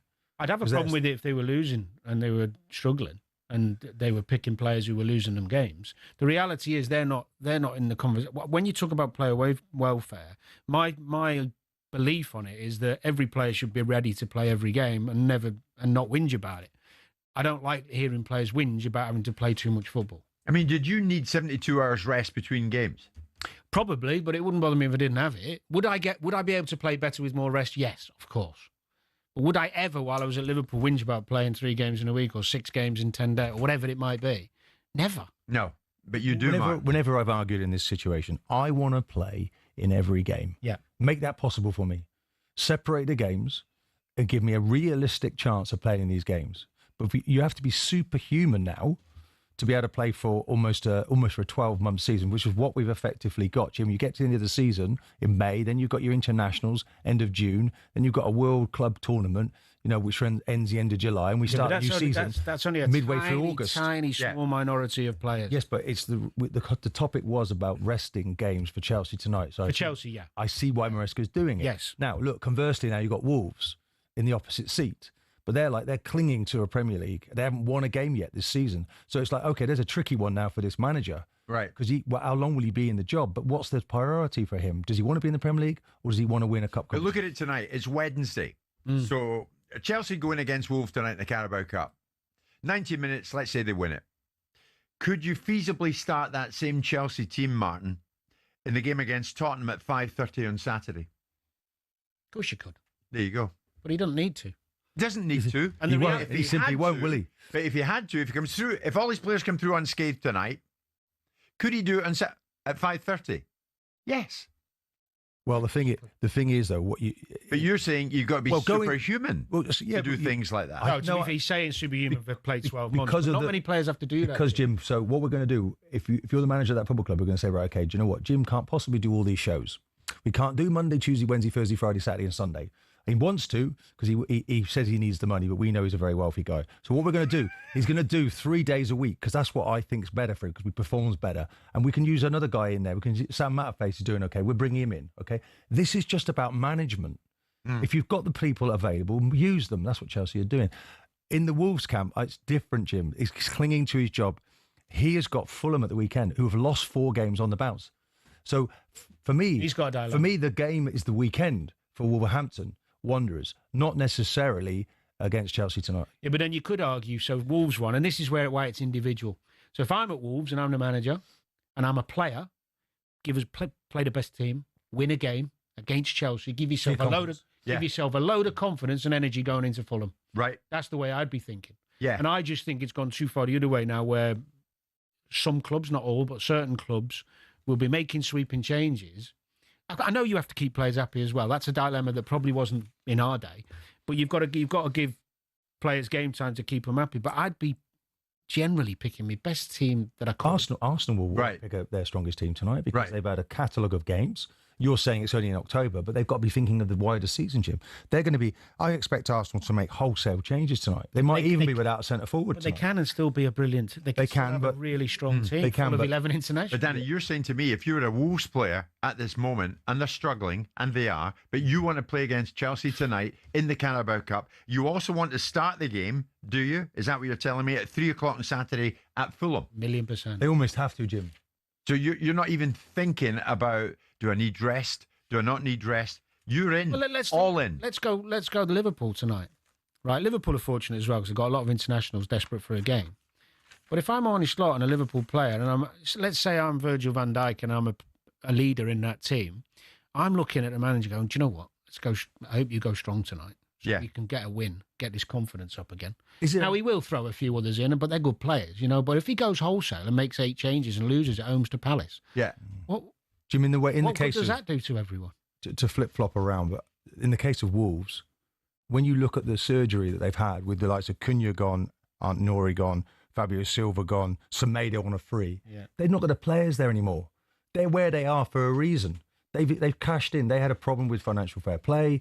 They've obviously addressed that. They have spent money, but the calibre of player through the door is nowhere near as good. No. So let's have a realisation of that from the fans. Okay, we want a better result, but these guys are giving it everything. And I applaud the manager really standing up to the fans and the players. It draws a line under it. We care about the club. But do you know what? We're working with different resources this season. Pedro was Cunha was actually responsible, wasn't he, for last season, for pretty well keeping them up. Yeah. Okay, he had disciplinary problems, but he was quite brilliant on the pitch. He's not there anymore. So let's pull together as a football club. The fight might not be tonight. It will be Saturday. It's got a bit toxic at Wolves, though, hasn't it? Yeah, I spoke about this on Monday. You're not fit to wear the shirt, all this. I've done a lot of... Martin makes a great point on the recruitment not being as good as the players they've lost, and inevitably the performance goes down. I've done 3 Wolves games this season, and they didn't lose through lack of effort and passion. Let me tell you that. Quality, yes, not passion. That game against Burnley I watched, they put everything in to get back to 2-2, and second half could have won it. They had good chances. They were all at it. Lack of quality cost them. If we put Neto into that the year before, there's been a drain on quality. I don't know what's happening. But the fans have been accusing them of lack of passion. I don't see that. I think you're right. I think I see the passion. It's just that there's a step in quality that wasn't quite there. And the Wolves, they need those fans more than ever before. Do they also need the manager to have a calm head and show that he's got a calm head in all of this, though, Martin? Vitor Pereira didn't act well after the Burnley defeat and had to be pulled away from arguing with it. Of course, he's got to keep his head, but I like emotion. I like a manager who feels it senses it for us. It's not just us. It's not an us and them situation. We're in this together. And they might just pull out of this, Jim. Is that a good look, though? Him confronting I don't care what his it looks own like. fans? It's how we feel. We calm it all down. Of course, there's regrets a little bit, but we're together. Maybe this unifies the club now a little bit and the fans and the players. But tonight is like they've got to give a very good account of themselves tonight. Okay. You can hear the game live, Wolves Chelsea, live on the talkSPORT app. It's 11:30.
Robbie Keown for the Celtic job. talkSPORT's Jamie O'Hara is fully behind his former teammate. I've played with him. I've been around him in the dressing room. He's a leader. He's a winner. You know, he's set standards. Whenever people ask me about who's best trainer, Modric, Berbatov, I always just say Robbie Keown. Standards are set. We understand Keown's being considered by Celtic alongside Ipswich's Kieran McKenna. And Postecoglou is the bookies' favourite, though. Now, officials at Wycombe Wanderers are trying to work out who threw a missile from the terraces. An assistant ref was hit following last night's Carabao Cup defeat to Fulham. Wycombe manager Michael Duff wants action. Obviously, we're not going to condone things like that. Referees are linesmen, they're human beings. If they've made mistakes, which I don't know they have, no one deserves that. Serena Wiegman sounds concerned after an awful moment ruined England's 3-0 friendly win over Australia. Michelle Adjumang went down off the ball and was stretchered off. And of course we don't know yet because she first needs to be assessed. But yeah, I'm not very positive. Meanwhile, after England lost their pre-Ashes ODI series against New Zealand, Steve Harmison is fuming. A memo to the Australians for the Ashes, you know, making England play some false shots, and there's been some false shots played. There's been some dozy batting. There's also been some very, very good bowling. And England's women are looking to make the final of the Cricket World Cup today. They face South Africa. Head to the talkSPORT Cricket YouTube channel for more.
It's showtime on talkSPORT with BetMGM. Get ready for the golden era of sports betting. Visit betmgm.co.uk or download the app. 18+gambleaware.org. That's right, Charlie Robertson from BetMGM joins us. We're going to look at some of the top sporting events and discuss the odds around and about them. Danny in studio with myself and Mark and Keown. Lord Charlie Robertson, good morning to you. What's going on with your club, the club you follow? That is Liverpool. Morning, Jim. Morning, guys. Yeah, it's a bit depressing at the moment being a Liverpool fan, Jim. Yeah, another big game tonight. It feels like every game is really important at the moment. I think. Yeah, a win, however, would just give us a little bit of momentum, which doesn't seem to be there at the moment. We'll win, don't worry. There you go, Danny. Yeah, we still think we'll get the job done tonight, Jim. We're Liverpool are 8-11 to win in 90 minutes, with Palace 29-10, and the draw 3-1. I think Palace have slightly the form's dropped off a little bit, so it could be a good opportunity for Liverpool to get back on the right foot. Danny, I'll come to you on Liverpool. I was actually looking at the stats earlier, and Liverpool have created more chances than any other team in the Premier League with 107, which, for context, is 18 more than Arsenal have. So I think it's not going forward that's the issue. But is it simply that defence hasn't been good enough? I think it's only 5 teams have shipped more goals, or do you think there are deeper rooted issues at Liverpool at the moment, or is it simply the defence hasn't done what it's supposed to be doing, do you think? Well, it is the conceding of goals. Yeah, what Liverpool are doing without the ball isn't to the level that we saw last season, but that's not just the back line, that's all over the pitch. It's a collective. And he's talked about that, the managers. So, yeah, I agree with you. The stats forward, they make chances. Brentford was the worst performance for a while I've seen. That was bad in both areas, really. But I don't worry about Liverpool making chances, and the goals will come. But they've got to tighten up, and they've got to do that as a collective. It can't just be the back. You can't just pin it on the back players. That comes from all over the pitch. So I think we'll see. I think we'll see an improvement, mate. To be honest, I can't see it carrying on. I know he's been injured, Danny. But do you think Gravenberch sort of playing further forward has slightly made the issues worse? I know last year with Jim, we were doing an interview with Edgar Davies, and he actually said that Gravenberch was better than Bellingham. So I wonder whether or not he's wanting to play further forward, and that gap has actually made the defence a bit more sort of open and has created a few more chances for the opposition. Do you sort of buy into that one, Danny, potentially? No. Is Gravenberch better than Bellingham? Well, they're different players. No, Bellingham's a superstar. Gravenberch has been playing a holding midfield role. He hasn't been playing more forward. He has scored a couple of goals and got himself in more forward positions on occasion in certain games, but he hasn't changed his position when he plays. His position's the same. So I don't know where that's come from. It's lots of things. I mean, they've gone from playing a very rigid three in terms of Szoboszlai, McAllister and Gravenberch, and it's been changing weekly. Wirtz has gone in there. That's a new dynamic. Jones has gone in and played. Gravenberch has missed games. McAllister missed pre-season. There's lots of dynamics that are a factor. But there's been a desire by the manager, isn't there, to play Wirtz as a sort of 10. Yeah. And he's changed the platform of that defensive midfield, and I think really that's affected Danny. I know you were talking about physicality, but I really liked seeing good protection in front of me as a central defender, and I don't think these guys are getting it right now. No, I think that's fair, and I think that's why at times he's gone. Well, in certain games he's dropped Wirtz and gone back to the original three, and it still hasn't worked. Now I don't think the defensive work from the wide players is as good as it was last season. Diaz is a big miss with that. I also think the fullbacks changing so often and Kirkhead struggling has been a problem. I'm surprised Robertson hasn't been thrown back in and left in. I think he will come in now for a few games. Monday, So there's lots of little things to a number of things to ponder about Liverpool. Also tonight, live on talkSPORT 2, Charlie. Also Newcastle, Spurs, Arsenal, Brighton, though. So give us your thoughts on that. Yeah, some really interesting games, aren't there, Jim? Spurs, I think they've got the best away record in the Premier League. They're 8-15 to beat Newcastle, who are odds on at 7-10. And the draw is 29-10. And then, as you mentioned, Jim, Arsenal against Brighton. Arsenal 4-9. The visitors 27-5, and the draw 7-2. Martin, Danny, I was having a look at the sort of outright prices for the EFL Cup, and Liverpool, I thought, a bit surprisingly, are still the favourites at 4-1, given their recent struggles with City 5-1, Arsenal 6-1. I think if I had a tenner, I'd be putting it on Arsenal at those prices. Would you guys agree with that? Do you think Arsenal are the ones to be in that competition now? On current form and size of squad, yeah, I think that's fair. I think that's fair. Yeah, I mean tonight, I think. Well, I think just one sort of issue maybe tonight. Does Mourinho have to go back to a centre forward? You can't keep playing the new signing up there. Havertz not around, Jesus not around, but everywhere else you've got two, haven't you? You've got two players for every position. Yeah. And they need games. Waneri needs a game. Capier, the new signing, he's going to have to come in at some point tonight. Mosquera. Skelly again. Skelly will need to get Ben White. We've not seen much of. So many players. I mean, Norgard as well, Jim. Look, he's a really good player that you put in tonight, isn't he? I haven't seen Said him. nothing in the background, been apparently really brilliant in the training, around the building. He comes in and plays a really important part tonight. You've got to rest the likes of Declan Rice because they're playing all these games, Jim, because you want to get the best from them. And but you don't want any injuries in the centre forward position. If I was a footballer, I'd be great around the building, just dreadful on the pitch. What about tonight? Martin O'Neill's homecoming in Glasgow, the East End of Glasgow. 7:45 kickoff. Celtic against Falkirk. Oh, come on, Charlie. Yeah, as you mentioned, Jim, Martin O'Neill's first game in interim charge. He's only faced Falkirk once, and they won 8-1 21 years ago as Celtic manager. So we do think it'll be more of the same. They're just 1-6 to win his first game, with Falkirk 12-1 and the draw 13-2. In terms of who the next permanent manager is going to be, Jim, we've got O'Neill at 11-1. Kieran McKenna, is the 13-20 favourite, with Robbie Keane at 7-2 and Ange Postecoglou 5-1. Guys, what are the odds sort of point to Kieran McKenna? Do you think that's where Celtic might end up going, or do you think they might look elsewhere? Well, I'm hearing that Kieran McKenna is a very special coach and an exceptional manager. And maybe as he run his course at Ipswich, he's very loyal. He could have gone when they got promoted to the Premier. I think maybe he's going to be quite torn, because I think he's going to be a big target for Celtic. He would be perfect for them. It's whether or not he wants to let go of Ipswich right now. I'd go Robbie Keane ahead of Kieran McKenna. I think broad shoulders, Robbie Keane, just big. He's a bigger name, and he's been at bigger clubs, and he understands well, I'm not saying Kieran McKenna does. But who's the most successful? McKenna's had back-to-back promotions. Well, he's had 2 titles in 2 countries, Robbie. He's worked under Sam Allardyce. He's worked for the national team. He's got plenty of experience. But I'm talking someone who can take it, that level of scrutiny that's going to be on him as manager of Celtic. I'm not sure Kieran McKenna's yet to experience that at a big club. Charisma. I don't know. Robbie Keane getting that sounds right. Interesting. We shall see, Charlie. Thank you very much indeed. Good luck to Martin O'Neill tonight, but Falkirk will have other ideas. The Bairns.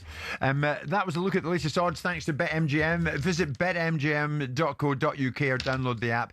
18 plus, begambleaware.org. It's showtime on talkSPORT with BetMGM. Keep things golden with responsible play at betmgm.co.uk. 18 plus, gambleaware.org.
Now then, the NBA is underway and we're getting you right in the mood as talkSPORT has live and free basketball on our YouTube channel. You can watch the London Lions in action from the Copper Box Arena tonight, 7:30, as they look to make it 3 Euro Cup wins on the bounce. It's live, free basketball tonight, 7:30 on the talkSPORT YouTube channel. Let's find out what's going on in the women's cricket. It's the Women's World Cup. It's a semi-final stage. England, South Africa. Sam Ellard. 36 overs gone. South Africa 191 for 3 in a really strong position to post a big first innings total. The first wicket partnership got the innings off to a flyer worth 116 runs. England did really well to pick up 3 wickets for 3 runs to get themselves back in the game. Sophie Ecclestone with 2, Siva Brunt picking up the other. For the fourth wicket partnership, another really good one for South Africa, currently worth 72 runs. Laura Wolvaert, the South Africa captain, the leading run scorer in this competition, has batted beautifully throughout. She's unbeaten on 96, 4 away from a World Cup 100. She's been well supported by Marizanne Kapp, who's got to 42 and has just lost her wicket, trying to play a big shot off Sophie Ecclestone, went high in the air and she picked out mid-on. So Marizanne Kapp's gone for 42, a big wicket for England. They need to try and dismiss Wolvaert, who's 4 away from 100. South Africa into the 37th, a big platform set for a strong finish, are 191 for 4. Sam, thanks very much indeed. Danny Murphy and Martin Keown in studio with me, Jim White, this Wednesday lunchtime. It goes without saying, officials know what they're getting into, match officials here in this country, in the Premier League, whatever championship, Leagues 1 and 2, up in Scotland as well. They're going to be open a bit to criticism from time to time. But my God, what has happened in Turkey? This is quite unbelievable. The Turkish Football Federation, the TFF, is launching disciplinary action against referees who have been found to have bet on football matches after discovering that hundreds of referees have betting accounts. The president of the Turkish Football Federation has said they are now investigating a revelation that 370 of 570 active refs in Turkey's professional leagues have betting accounts, and 152 of them were actively gambling. That is not all. The gentleman at the top of the federation has said some referees had placed a staggering number of bets. One ref, who continues to ref at the top level, had bet 18,000 times. And 42 referees have bet on more than 1,000 football matches each. It is absolutely staggering. Turkish football writer Çetin Yilmaz joins us. Çetin, good morning. We're still in morning here. I'm not sure where we're finding you. Çetin, these statistics are staggering, are they not? Yeah, it's apparently a huge crisis. Apparently, it's a huge ethical problem. And some of the games that were released yesterday by the Turkish FF, Turkish Football Federation, they released the full list of the games that were actually gambled on. And there are like dozens of Super League Turkish games. So it's apparently a huge ethical problem. Right now, they didn't announce which referee gambled on which game were they involved in, the game they bet on. So, but it's apparently a huge ethical crisis at the moment. I mean, Martin Keown and Danny Murphy are with me. They're going to come in a second. But Çetin, here's the thing. When Jose Mourinho launched into the refereeing standards when he was coach of Fenerbahce while he was in Turkey, he spoke after a 3-2 win over Trabzonspor. Now, we've picked this out. This was Mourinho just last year. I couldn't believe that this was the dimension. It's too grey, it's too dark, smells bad. We were in good control, we were winning 1-0 when Attila woke up because in the first half he was having probably Turkish tea, for not to say an alcoholic drink, so probably it was Turkish tea. When there was a clear red card on Bright. A red card that if it is a Fenerbahce player, Attila would wake up. Even the referee on the pitch wouldn't be afraid to give the to give the card, because referees are afraid to give decisions to us, which for me is the biggest scandal, which is a penalty in our favor. But I'm going to post in my Instagram. I don't have many, but I think more than 5 million will watch abroad that penalty, so they will know what the Turkish league is. So, Chetan Yilmaz, I mean, Mourinho right there and then pointed the finger at the standard of officiating, and he wasn't having it. He was suspicious, to say the least. Now, when you hear these statistics, he had every right to be suspicious. Jose Mourinho is right. Turkish refereeing is really bad, but he is wrong in that case that every team is, unhappy with Turkish refereeing, and because they don't have really standards. He is right when he says that they are afraid to make calls, but not only against Fenerbahce. Referees are afraid of making big calls in every big game, actually. That's why the refereeing standards are so bad. They are turning to VARs in every big decisions because they are under huge pressure. I'm being a bit of devil's advocate here, but the refereeing standards are really bad. But I'm not totally convinced that this scandal is the same as what we have seen in Jose Mourinho's statements, because we know that 7 high-profile refs were involved, and only one of them is an official. Right. That Okay. has managed, You don't think there's a link between this, what we're talking about, and what Mourinho's saying?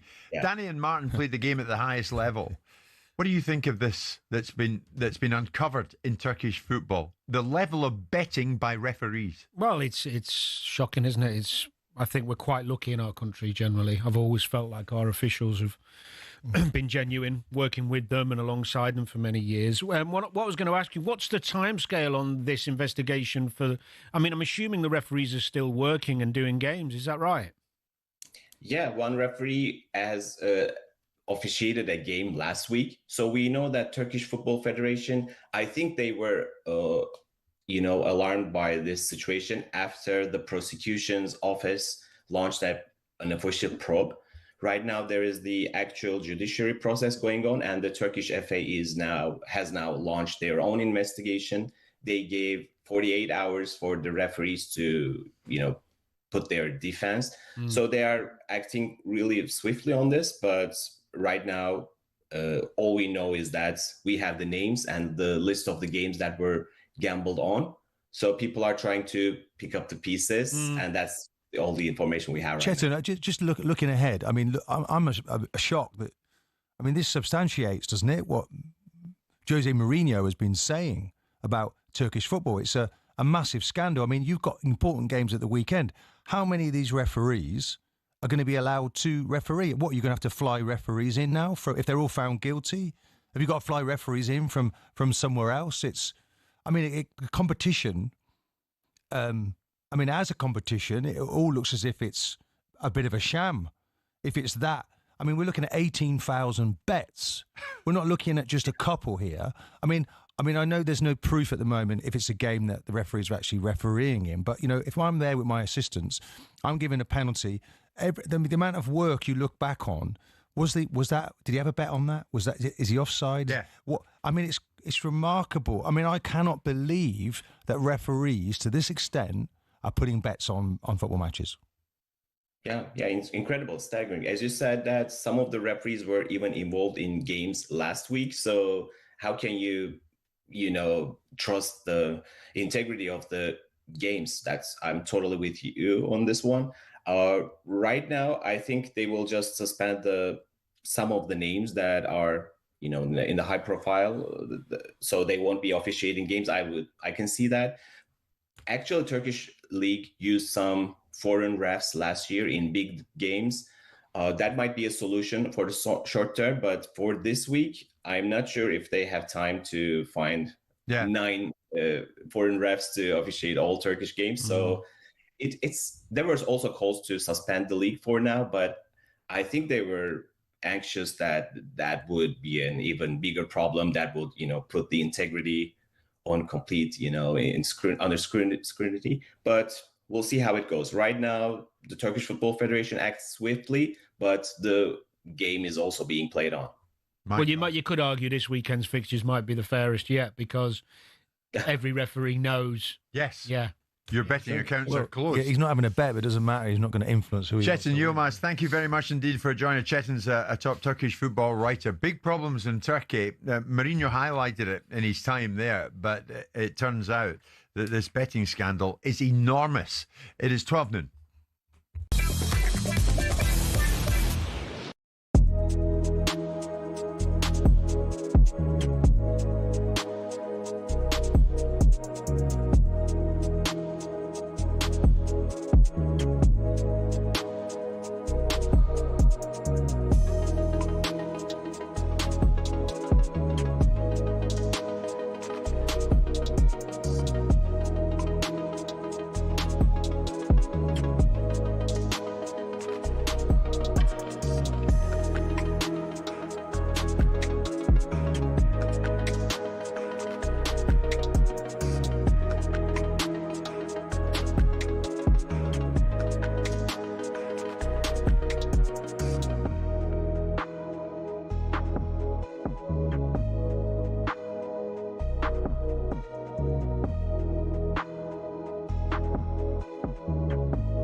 talkSPORT Sports Update, powered by the Nissan Van Range. Supporting van owners to get the job done. Search Nissan Vans or head to your local Nissan Van Centre. With your headlines at 1 minute past 12, I'm Nick Ellaby. Good afternoon. Neil Warnock's told us if he was Kieran McKenna, he'd take the Celtic job. I remember when I was at Notts County, I took them 2 divisions up to the top flight. Notts County, in the top flight, I got offered the Chelsea job. And I stayed loyal to Notts County. And 6 months later, I got the sack. Ipswich would fight to keep McKenna if Celtic came calling. We understand Robbie Keane is also a contender. Now, West Ham have suffered a double injury blow. Centre-back Konstantinos Mavropanos is out for up to 6 weeks with a hamstring tear, while young defender Ollie Scarles needs shoulder surgery. Wycombe manager Michael Duff wants a ban for whoever threw the missile that hit an assistant after last night's defeat to Fulham.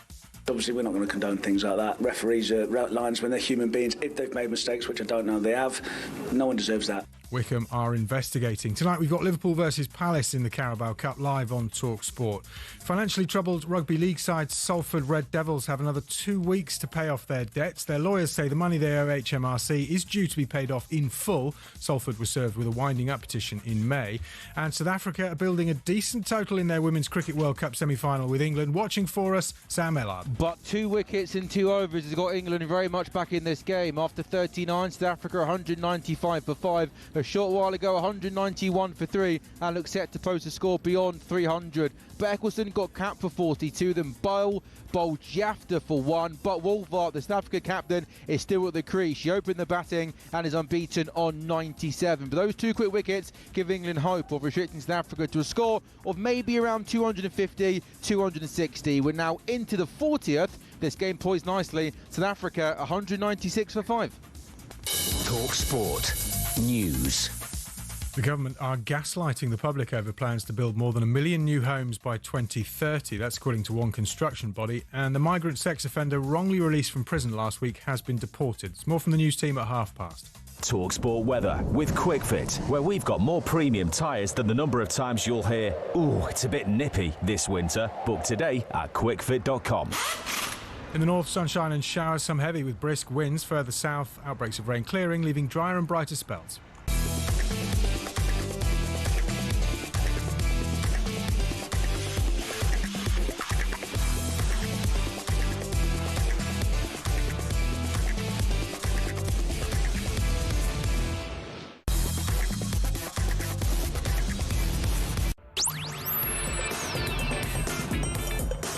Good afternoon, everybody. It's 3 minutes past 12 noon this Wednesday lunchtime. Wednesday being Wednesday means Danny Murphy is in our midst, but this Wednesday lunchtime, so too is Martin Keown, as Mr. Simon Jordan has the Factor 50 on over somewhere in some Spanish island. It is Jim White, Danny Murphy and Martin Keown, and we are live on talkSPORT. We heard from Mark Cavendish, of course, legendary British cyclist who joined us earlier on. We've been talking football and another change of sport, and you won't be surprised to hear that we're talking boxing this lunchtime, especially after the weekend's events when Fabio Wardley put on a show and ended up winning in the 11th round, stopping Joseph Parker at the O2 here in London. It was quite a night. But of course, the talking never really stops in the world of boxing. What is next? Who is next for Fabio Wardley? Is it indeed Alexander Usyk? That and a number of questions remain unanswered. Who is next for the German heavyweight fighter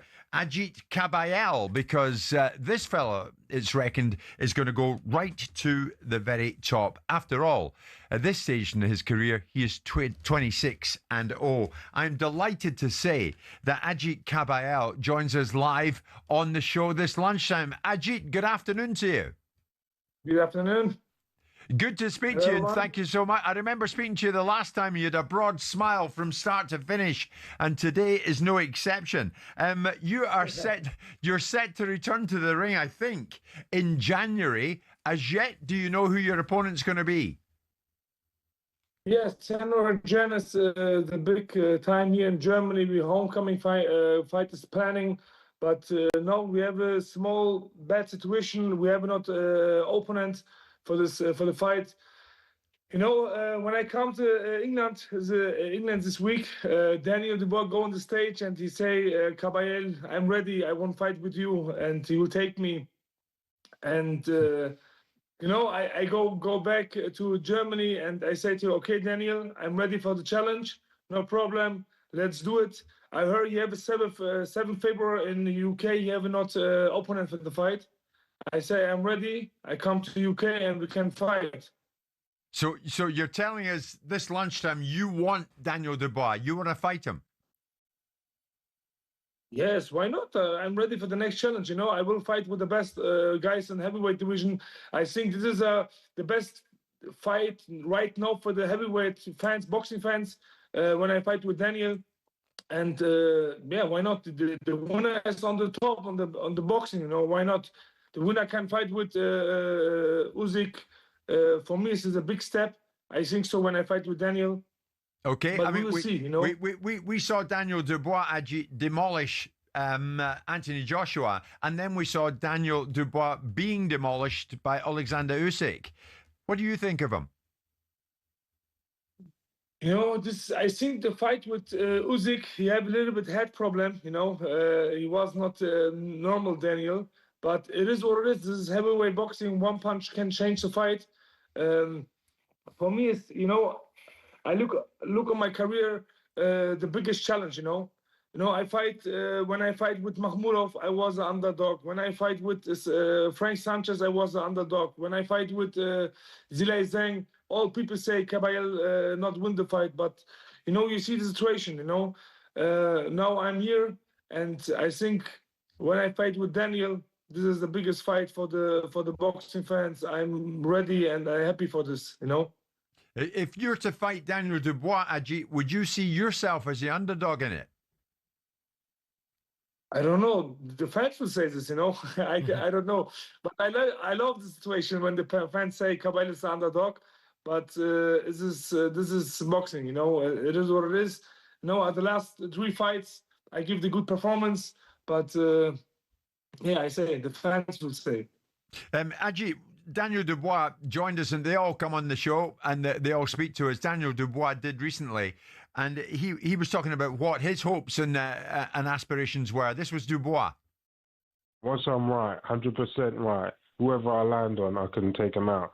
And all the guys in the heavyweight division, especially the one who has the belts, and you know, if the belts fragment or whatever, stuff like that can happen. Whatever way I can become 2-time heavyweight champion. That's where I'm going.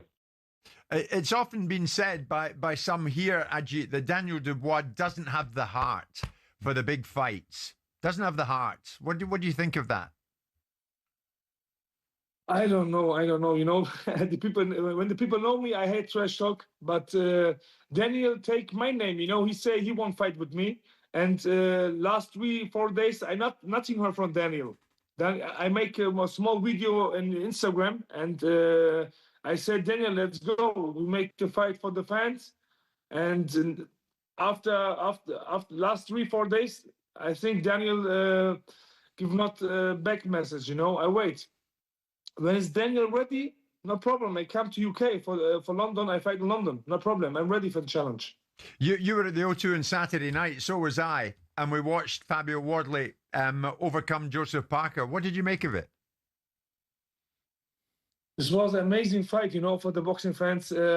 I see Joseph Parker the first 6 rounds. I think this is a good job for Parker. Parker won this fight. But, you know, in heavyweight, one punch can change the fight, you know. And crazy, Wardley come back. This was an amazing fight for the boxing fans. I love it. But, you know, I love Parker. I want he win the fight, but it is what it is. I cannot change, but we see in the future. I think Parker come harder, better back. Ajit, Fabio Wardley spoke in another show we have here at talkSPORT Drive just yesterday afternoon. Have a listen in. This was Wardley. Well, either his team or him said about a week before the fight in the build-up of some sort, said, look, they're keeping a close eye on the me and Parker fight, and they're happy to take on the winner. And I very much think him to be a man of his word, and I think he would follow through with that. But at the end of the day, he is the king of the division. He does rule it all. He does hold all the belts. So he is very much in charge and in control. So we are kind of at his beck and call, waiting on him in whichever way. But if he wants it, I'm here ready and waiting. If he doesn't, it will be a shame, but there'll be other great opportunities out there as well. Ajit Kabayel, what about Fabio Wardley? If he was to go in against Alexander Usyk, what chance would you give him? You know, Fabio is very good. You know, we have a very, very hard punches, you know, but I think this fight is too early for him, you know. Alexander Usyk is a different level. You know me, this is really different level. He beats the best boxers, the best heavyweights in the division. But I think when Fabio is a really good sportsman, he give Parker the rematch. I think the fans will see this, and this is the best fight what he can make right now, you know. But I think Usyk is too early for him. Yeah. Does anyone beat Usyk? Could you beat Usyk? We will see, you know. I never lose in my career. You know, I fight with the top guys on the heavyweight division. I beat all the guys, but I think this was a very close fight. You know, my steel is, I think my steel, Usyk will hate this, you know. When I go to the body, I go to the head. You know, this is different. But, you know, yeah, we will see in the fight. It's different. Yeah. It's a crazy division, isn't it? The heavyweight division, Ajit. At the end of the day, Alexander Usyk has remained at the top for so long. Do you feel that at some stage, not yet, he says he'll fight for another 2 years, but when that time comes, that he will retire undefeated? I think so. When you look on the situation now, I think for him it's the best when he's retired, you know. But when Daniel fight with Caballel and when we win this fight, I think this is the best fight what he can make happen, you know. And in Germany also, we have so many Ukrainian people here, and the fight is very. We can go in the stadium here in Germany, but you know this is Usyk's situation. Usyk will say this, and we can wait. We wait what say Usyk, you know. Ajit, just to finish with, I saw you on Saturday, as I say, at the O2. Also there was Moses Itoma. And so much has been made of the potential of Moses. What do you think of him? And is he the guy who's going to explode further on this scene? Yes, of course. You know, Moses Itoma, I think he's the future. You know, gives this guy 3-4 fights. And after he can make big, you know, he's really, really good boxer. He has good skills. But now I think he's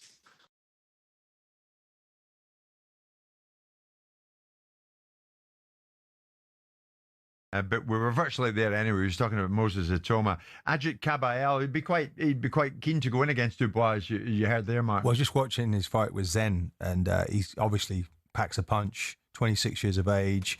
He's going to go on that slow game. If he can beat Dubois, then that is gets him back into the picture. All queuing up, aren't they, to take on Usyk, who is just quite magnificent right now. He's just picking and choosing what he wants. Yeah.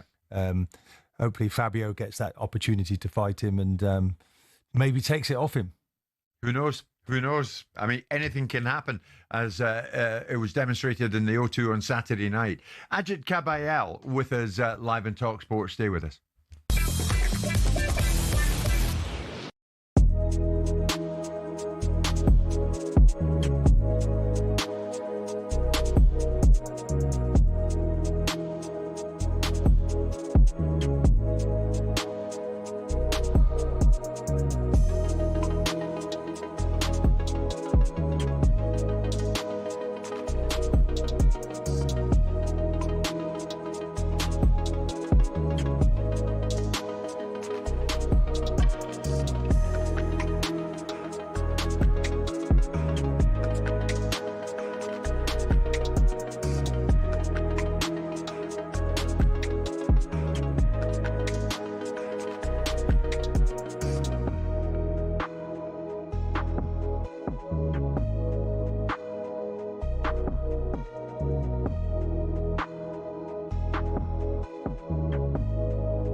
Alex Crook will join us very shortly. We're going to talk, amongst other things, the Celtic manager's position. Martin O'Neill, good friend of ours, of course, in on an interim basis, but who's going to get the job full time?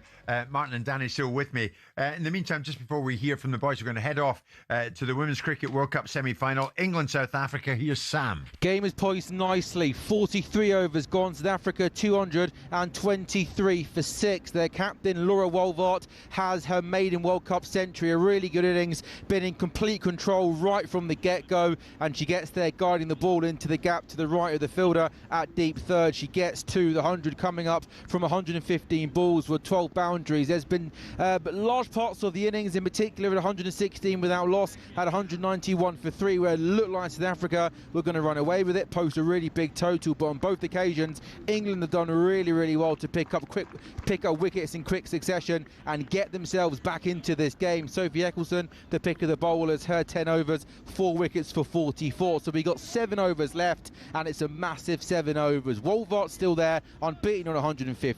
Into the 44th over now. South Africa 225 for 6. Sam, thanks very much indeed. Big night tonight, actually, when you look at it. Some massive games in the Carabao Cup. Arsenal, Brighton, Liverpool, Palace, Swansea, Man City, Wolves, Chelsea, Newcastle, the holders against Tottenham, and of course north of the border, Celtic take on Falkirk. Martin O'Neill in the home technical area. Elsewhere, Rangers go through to Edinburgh, and that's a tough one for them at Hibs. But the team that leads away is Hearts, of course, up against St Mirren. We'll get to that. In the meantime, my colleague here at talkSPORT, Alex Crook, joins Danny and myself alongside Martin Keown. Alex, good afternoon to you. Tell me this, Lucas Paqueta, this caught my eye last night. A bunch of reports that Paqueta would be keen to leave West Ham United in January.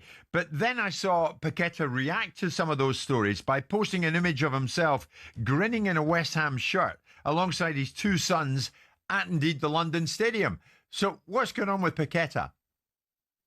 Yeah, good afternoon, Jim. It's not unlike Lucas Paqueta to go on social media and shoot down reports about his future. He did that to me once, actually, when I reported he was unhappy at West Ham under David Moyes.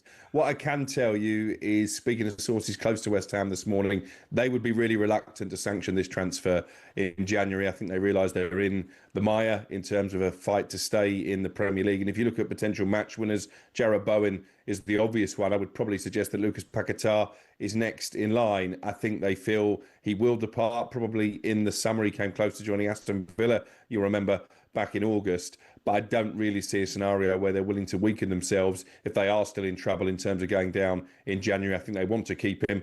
And as his social media post suggests there, he's not necessarily desperate to leave. He'll have suitors. I think Unai Emery remains an admirer at Villa. There's talk of clubs in his native Brazil as well.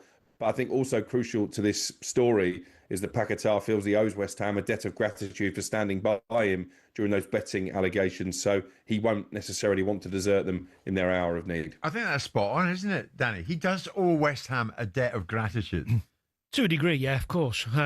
But if the right move comes along in January that really tickles his fancy and it's one of the big boys, you bet your bottom dollar that he'll do everything he can to make it happen. Alex, are you surprised Nuno going in there and them getting even worse? I mean, they've lost the last 3 games. And I don't see major improvements. And we talk about set pieces. We had a little chat about that. They conceded 20 goals from set pieces this season, and I think it's just as bad under this manager. Did you think that he would turn it around with what he did at Forest last year? Was it just the players are not good enough?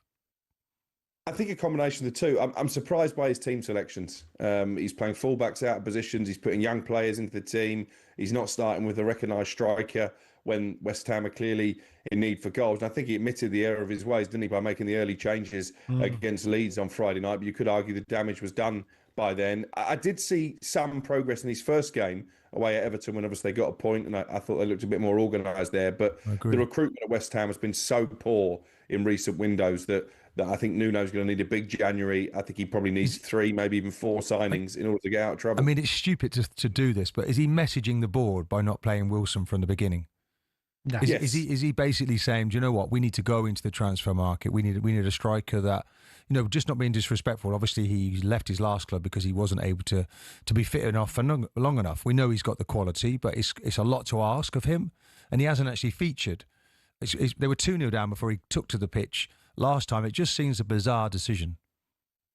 Yeah, I agree, Martin, and I think it's pretty clear that Nuno doesn't fancy him, that there have been suggestions that maybe he's not being picked because he's on a pay-as-you-play contract. I would be surprised if that was the case, and that was the reason behind his non-selection. No, he answered that. He answered that. Yeah, exactly. So Nuno shot that down. I think he feels, as we all do, that Callum Wilson was a great player. I've seen him come all the way up from Bournemouth into the Premier League, and he did a great job at Newcastle as well. But he was a player who relied on pace, and I watch him now, and I think he's just lost that yard of pace, and that doesn't give him the edge over defenders that maybe it used to. A striker is a big priority for West Ham in January, no question about that, because Nicholas Fulkrug can't stay fit. I think you're right, Alex. I think it's going to be a busy window for West Ham, even a firefighting window. Alex, let's move on. Martin O'Neill, of course, in temporary charge, it is reported, an interim control of Celtic. What are the latest thoughts as to who gets it permanently? So the names in the frame: Robbie Keane, Kieran McKenna, Ange Postecoglou. What else can you tell us? Yeah, I think you can add Ketil Knutsen to that list as well. Manager who's done so well over in Norway with Bodo Glimt, turned them into a team who regularly compete in Europe and who've played well against English opponents in the not too distant past as well. His contract actually expires in December, so if you're going to get him out of Bodo, then maybe now is the time to strike. I think this has caught Celtic by surprise, Jim, and you'll probably back this up. Not that Brendan is leaving or has left, but the timing of his departure. I think they expected him to go at the end of the season when his contract was up. The fact he's gone before the end of October gives them a real conundrum, because a lot of people on that list, Craig Bellamy, for example, former Celtic player, someone I know the hierarchy admire, he is right in the thick of a battle to take Wales to the World Cup. I don't see a scenario where he walks out on that now and maybe sacrifice the chance to manage his country at a World Cup next summer to take the Celtic job. And a lot of the names on their list, Kieran McKenna as well, are in jobs. McKenna's going to be an expensive hire because he got a big pay rise when Brighton and Manchester United were sniffing around. There's a compensation package of in excess of £5 million, I'm told. Are Celtic going to pay that? Trying to get a manager now mid-season is much more difficult than if Brendan did stay on until the summer, as they expected.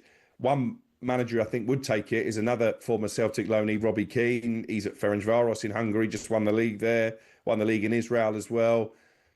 So that's a possibility. I don't think they've got a clear number one candidate at this stage because, as I say, Brendan's timing of his decision to stand down caught everybody by surprise. If you're to pick a name, the standout candidate at the moment, and I know we don't know who's on the wanted list, absolutely for sure. You would think McKenna's on it. You would think Robbie Keane would be on it. Martin, you know that part of the world and you know the club. It's an interesting one. Craig Bellingham is an interesting. Alex has just mentioned him. I think he probably wants to stay within his role. He's a very proud Welshman. I think McKenna probably ticks most of the boxes. I do feel he's underrated. I'm hearing great things about him as a coach and a manager. And changes would have made it. It's been a bit tricky for him, Alex, to start at this season. You don't look convinced about McKenna, Danny. Oh no, he's a talented young coach. I don't know. I think you're right. There's not a standout, but I'd go Robbie Keane ahead of McKenna. Yeah, if you were looking for a younger, outside the box kind of someone who's progressive and going to build a team and give him some time, I'd go Keano because he's just got that character about him. Alex, where is he within his season now? You say he's in Israel.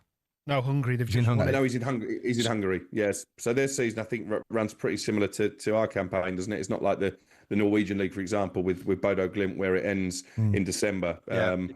But as I say, the impression I get is that Robbie Keane would be tempted. I think he's always wanted to come back to a major league, be it in England or be it Scotland, and he will know, having pulled on that shirt, just how big a job this could be. Yeah, Alex, what if Celtic win tonight, as is expected against Falkirk? What if Celtic beat Rangers at Hampden on Sunday in the League Cup semi-final? What if, under Martin O'Neill, Celtic then beat FC Midtjylland in the Europa League?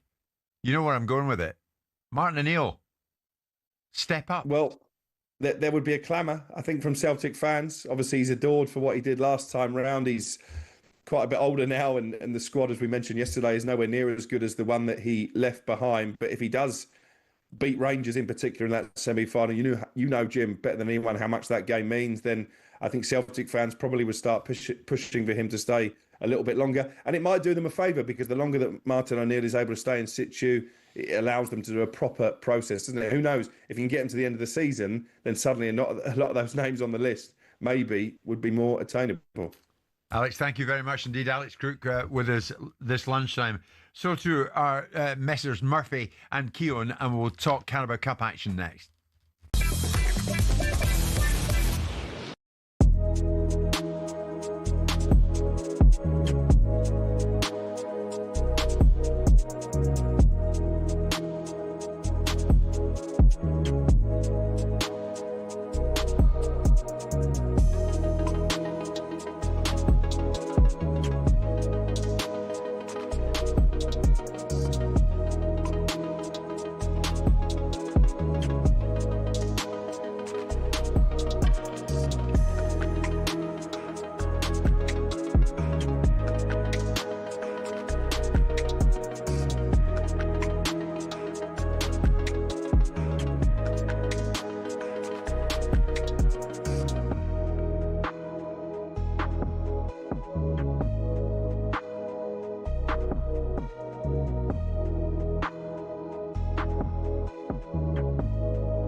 Robbie Keane for the Celtic job. talkSPORT's Jamie O'Hara is fully behind his former teammate. I've played with him. I've been around him in the dressing room. He is a leader. He's a winner. You know, he's set standards. Whenever people ask me about who's best trainer, Modric, Berbatov, always you say Robbie Keane. Standards are set. We understand Keane's being considered by Celtic alongside Ipswich's Kieran McKenna. And Postecoglou is the bookies' favourite, though. Now, officials at Wycombe Wanderers are trying to work out who threw a missile from the terraces. An assistant ref was hit following last night's Carabao Cup defeat to Fulham. Wycombe manager Michael Duff wants action. Obviously, we're not going to condone things like that. Referees are linesmen, they're human beings. If they've made mistakes, which I don't know they have, no one deserves that. Serena Wiegman sounds concerned after an awful moment ruined England's 3-0 friendly win over Australia. Michelle Adjumang went down off the ball and was stretchered off. And of course we don't know yet because she first needs to be assessed. But yeah, I'm not very positive. Meanwhile, after England lost their pre-Ashes ODI series against New Zealand, Steve Harmison is fuming. A memo to the Australians for the Ashes, you know, making England play some false shots, and there's been some false shots played. There's been some dozy batting. There's also been some very, very good bowling. And England's women are looking to make the final of the Cricket World Cup today. They face South Africa. Head to the talkSPORT Cricket YouTube channel for more.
taken away by McCarthy. Isak! Liverpool 2, Southampton 1. You would never write Liverpool off. Getting with a corner! What a moment! They are set up brilliantly. They make it difficult for you. Here's Eze inside the penalty area. Gyökeres! The options that Arteta have, the rotation he can make. I think Arsenal can be champions this year. Welbeck! And he hits the back of the net. It's Danny Welbeck. Bruno Guimaraes gets above the marker and heads the ball in at the far post. There's a lot to be excited about for Newcastle fans. Goodness comes back in on his left foot, draws the ball down low to the left and produces a brilliant finish. No reason why they're not going to win FA Cups and League Cups. And tucked in! Santi Bueno! It's a really difficult job for Victor Pereira. Having scored twice in 90 seconds to turn it around at the beginning of the second half. Chelsea will know that they've been in an epic cup tie here, but it is one that Chelsea have won. Lincoln 1, Chelsea 2. It's the Carabao Cup. It's the fourth round now. 5 games tonight, 3 of them across the talkSPORT network. Liverpool against Crystal Palace. That's live on talkSPORT. Arsenal against Brighton. That's live on talkSPORT 2. And Wolves against Chelsea. That is live on the talkSPORT app. So a lot's going to happen tonight. A lot will be decided tonight.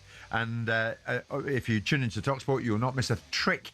Danny Murphy and Martin Keown with me as we head into the home straight today.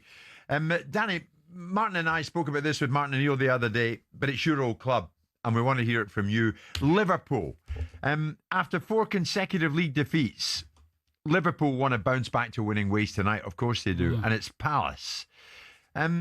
Jamie Carragher on Liverpool, and there were a few raised eyebrows at this.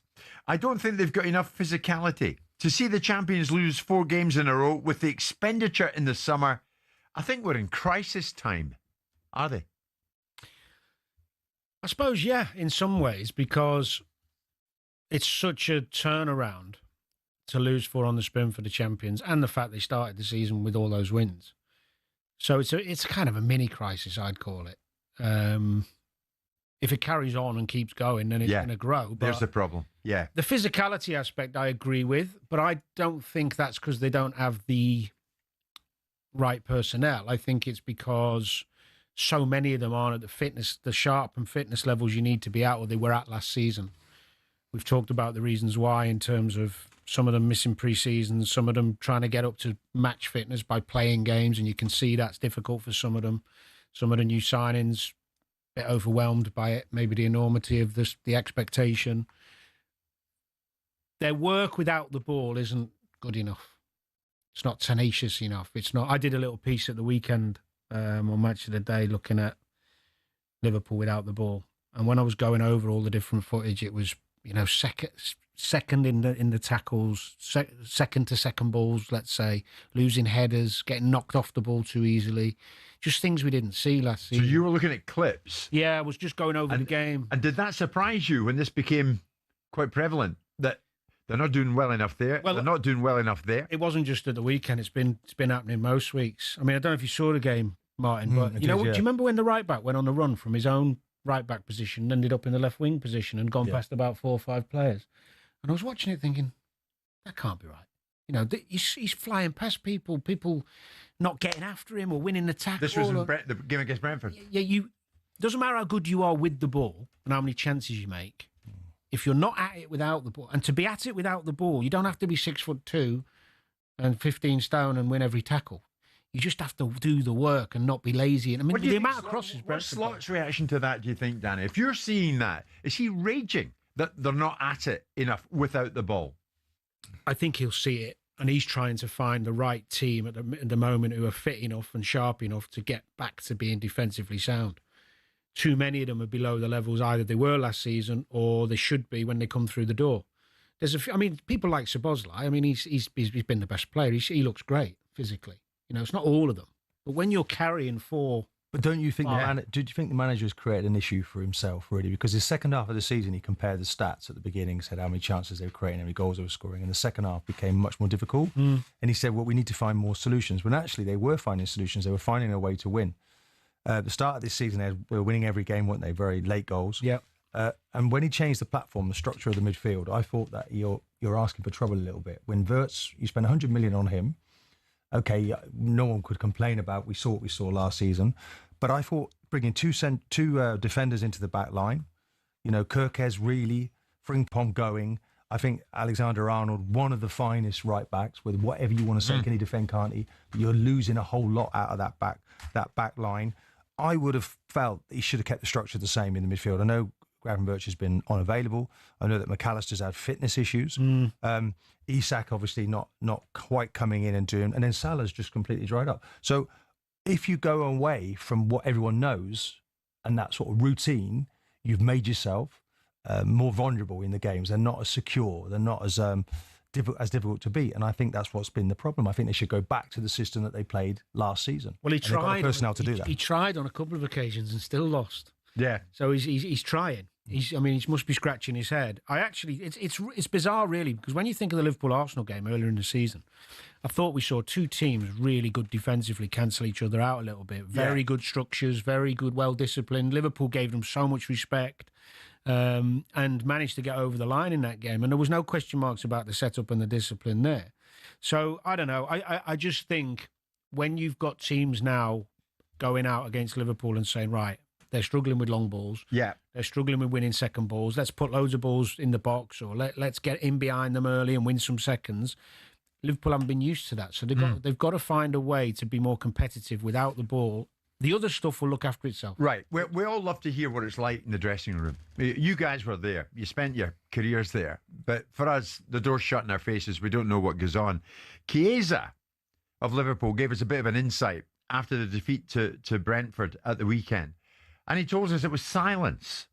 He said no one was speaking because afterwards everybody knows sometimes you don't have to speak about the situation. It was good after that game we didn't talk because it's a sign that everyone wants to change. Silence. I'd have thought you guys would be raging. Well, the Wenger thing after the games was, where we didn't really go over it too much. That was Julia. That was the sort of, because really, you can only do damage, Jim, in that situation. Do you know, if I walked out of here now and told you what I thought of you after this radio show, it'd be best I wait until Monday and then I look back and think... or even after that. And Danny pointing out every mistake I made on the show. I let all that go and think, do you know what, it was a good show. But immediately afterwards, you've still got that emotion. You're going to strike out at people. Everybody's a bit prickly. I get it, where the manager's just gone, do you know what, maybe I've said a bit too much. Let's leave them with silence. Let's leave them with their own thoughts. Is that what you lot did? Or are you not surprised? That's what happened with Wenger, yeah. Martin, are you not surprised? Because I don't think Jim's talking about... The manager, yeah, I agree. Probably better. I'm talking about the players. You're talking about the players. Yeah. After a beating at Brentford, I'm surprised he said that. Not because he keep everything behind closed doors. He said it innocently, but I'm surprised one or two aren't kicking off a bit. Someone has a row. You didn't do that. You didn't do that. I mean, I don't remember losing a game where we didn't go in and someone's at someone else. But Danny, we're 4 games in here now. They've probably had every scenario in every game afterwards. And then this is one of silence, where the manager's gone, I tried to blast him a little bit. It hasn't worked. No, but if you're a centre-half in that game and you feel like you're not... Well, I might already have given you a rollicking to say, where are you? And here we are 4 games in. And, so I have to sit in silence. And actually, you know what? I've actually made mistakes myself. So it's about getting protection, isn't it? We had this with Martin O'Neill, who's now going in, and he said, yeah, you, typical, you just want protection. But no, I don't. These 2 central defenders, Konate has looked a bit, he's not at it, in one of your famous words, he's not at it, he's not really at the level, okay? But he needed to get fitter, and he's a slow burner when it comes to that. And they changed his training plan, by the way. Klopp used to train him too much, he got injured, they worked with him. And now, he's not getting the protection, Jim. He wants that midfield. That midfield for Liverpool last year, that engine room was the best in the Premier League, and it certainly isn't this season. Yeah. But are you telling me that on Saturday, if you were in that dressing room, the away dressing room at Brentford, it's unusual. Liverpool had lost, and the silence, you wouldn't have broken that silence? No. If you felt you had something to say. Well, what mine's saying is... that wasn't the mode at Arsenal. If he'd have made the mistake, if he's not playing well himself, it's hard for you to pipe up. Right. And maybe what Chiesa's... Martin, you had people by the throat. But no. If look, I have to reflect on myself. You have to look in the mirror first, don't you? And no one can look at themselves and say they're doing well right now. No, but you could say, I think it's fair to say it's unusual that silence happens after a defeat. Of course. I mean, do you remember crazy scenes, Danny? Yeah. I mean, very rarely if you lose a game, especially if you're at a club like Arsenal, Liverpool, you're always expected to win every game. There's always an inquest after. Someone's blaming, somebody's having a pop at somebody. Or even the coaches. I've seen coaches and players pin each other up. And we've all seen it. But I don't remember. It will have happened because sometimes you're just devastated, and everyone's thinking, I don't know what to say here. Maybe there was disbelief. Because that was their worst. But everything in their world last year was fantastic, wasn't it? Everything went well for them. They kept winning games. It's great. And you look around, you learn about people when you're not winning, Jim. Do you know? And that's probably what it's a new group. Look, I'm looking at it. I'm thinking, I'm saying, why was Diaz allowed to leave? You know, Diaz that's his best season in a Liverpool shirt. He's gone. Okay, maybe the money men got it wrong and didn't sign him up early enough, but he's allowed to leave. Alexander-Arnold, for me, was one that you had to keep. He's the key. You might look at Salah now and say, has he ran his race? But maybe he's the person who saves you for the rest of the season. The manager's got to try and find all these ingredients. Yeah. I'm not quite seeing there are not many happy stories of these new signings at the moment. Nobody, I can tell you, is happy. These are all professional young men. Will Liverpool want be to do happy well. tonight on full time? I think so. I think they'll have enough. I think Palace will make changes as well because they're in Europe. Got to, haven't they? I think they'll both make changes which will benefit Liverpool. Liverpool will be too strong tonight, Jim. Yeah. Okay. Wednesday lunchtime, more from Danny and Martin just after this as we head towards 1 o'clock. We're live in talkSPORT with Selco, where the trade goes.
Here's a chance for you to win 100 grand. Yeah, talkSPORT's biggest cash prize ever. £100,000 completely tax-free. Plus, you get to visit talkSPORT Towers on Thursday, November the 13th, to play for that incredible cash prize. Here's how you can get your hands on the money. 18 plus UK excluding Northern Ireland. For a chance to win, text the word cash to 83338 and you're in the draw. Text costs £2 plus one standard network rate message. You must have the bill payer's permission, or you can enter for free by calling 0330 880 3338. All entries must be received by the 6th of November at 4 p.m. This is a TalkSPORT limited promotion run on TalkSPORT, Talk and Virgin Radio UK stations. Full terms and conditions at talksport.com. Danny Murphy and Martin Keown have been with me and are with me as we head towards 1 o'clock. We're poring over the Carabao Cup ties tonight. One of them, Swansea City host Manchester City. And in goal, a rare start from one James Trafford. And Pep has been talking about him and said, yeah, watch him, because he'll become England's number one. Keeper is a special situation because the keepers play normally one and the second one don't play. He's young. Only I can say that we are delighted. His behavior and training, and one of the reasons why I want to go through in this competition, because I always have to be ready just in case we need it in the Premier League and Champions League, and of course we have an incredible keeper. I would say many times for England will be sooner or later top one. So Gigi, I'm pretty sure he learned from James and James learned from Gigi. So the keepers always they're connected. They train, of course with Xavi and Richard and of course they learn. Like I learn from the players, and hopefully the players can learn from the staff. I mean, Martin, how's he going to be England's number one when he's not even Manchester City's number one?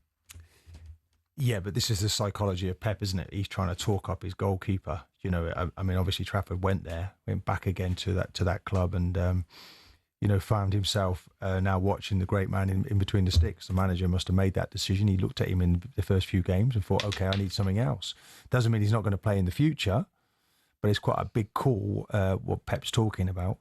But he wants him in top form for tonight. Doesn't want his confidence affected. He is a top goalkeeper, but, maybe a little bit disrespectful to Pickford, who's the number one England goalkeeper. And he's doing that by right. And certainly, it's hard to think that Trafford can do that by not actually taking to the pitch. I mean, nobody seems to be able to get Pickford out the England number one position, do they? He's an immovable object, Danny. Well, it's because he's done so well for England. I mean, Trafford's potentially a very good goalkeeper. I think he never expected he would. I'm not sure he'd have signed for City if he didn't know Donnarumma was coming. This ain't a young one learning from an old one. He's 23, James Trafford. Right. Donnarumma's 5? 26, so he's only 2 or 3 years difference. These are two goalkeepers competing for the same place, and Donnarumma's got it and won't be losing it. So I think the opportunity came up for City unexpectedly, and they grabbed it. Trafford isn't going to get in the England team while he's at City, while Donnarumma's at City. Really? Live on talkSPORT 2, Arsenal against Brighton. Is it dangerous for Arteta to feel that Arsenal have bigger fish to fry than the Carabao Cup tonight? No. He has. He's got realistic chance of winning 2 of the biggest trophies.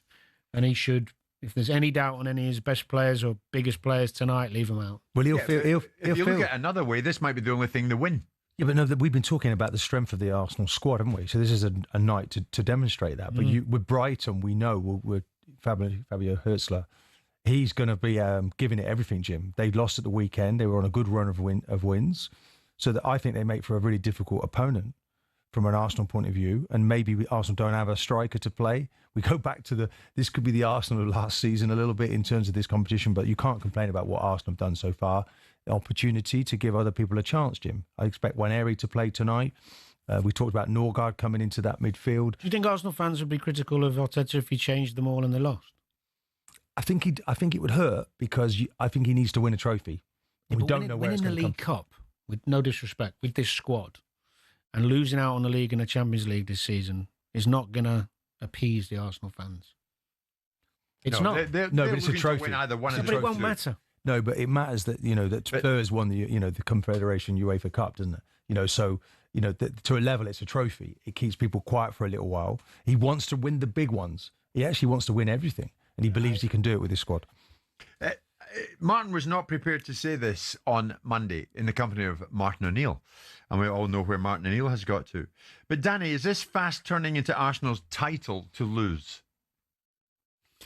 I'd say it's Arsenal's title to win, because they haven't got it yet to lose it, but it's there for them. It feels like it's there for them. So much talent, so much strength in depth. The other clubs are all losing games. I mean, they must be looking at it now quietly and confidently thinking, this is a hell of a chance. Thing I see with Arsenal at the moment, I know I've talked about how brilliant they are without the ball, but they've got a way of playing that means they don't even have to play that well to win. They're so strong defensively. They've got such a good mindset and discipline without the ball. Okay, some people have said they're not as brave going forward or take as many risks, but they're not having to. I think Arsenal fans, and I might be wrong with this, the majority of them, looking at the way the season started, will feel that if they don't win it from this position, or where they're at with the squad, not just the points, but if they don't win it from this, I think they'll feel like they've failed. But tonight, you also say it's no disaster for Arsenal if somehow they exit the Carabao Cup. Little blessing. They're over it in 24 hours, are they? Little blessing. I Really? don't know. I still want to do well. Yeah, of course, in an ideal world, mate, but come on. We want to see Max Dowman tonight, don't we? Come off the bench Yeah. or start the game and do something magnificent at the start of a. There's so many good stories. Skelly not really been playing one area. These youngsters now. It could be a night for the youngsters. Yeah. Jim, the thing is, coming up is 3 away games for Arsenal. So you have to rest people tonight. Who's that? Burnley, Sunderland and... Burnley, Sunderland, Slavia Prague. So nonetheless, they're away games. And you can't say that Sunderland are not making things happen. No. So there might be a few banana skins there. You have to make sure, Jim, one game at a time. Liverpool Palace live on talkSPORT, Arsenal Brighton live on talkSPORT 2 and live on the talkSPORT app. Wolves against Chelsea. Here's a text message from our previous guest, Mark Cavendish. Jim, Martin Keown was right. Boy, this bus lane in Oxford is really, really dangerous and it's very, very busy. Mark Cavendish, of course, who won everything there is to win in the world of cycling. Martin Keown, I thank you. Get on your bike, fella. Thank you so much. I'm about to. Danny Murphy, what can I say? Pleasure. Nothing. It's 1 o'clock.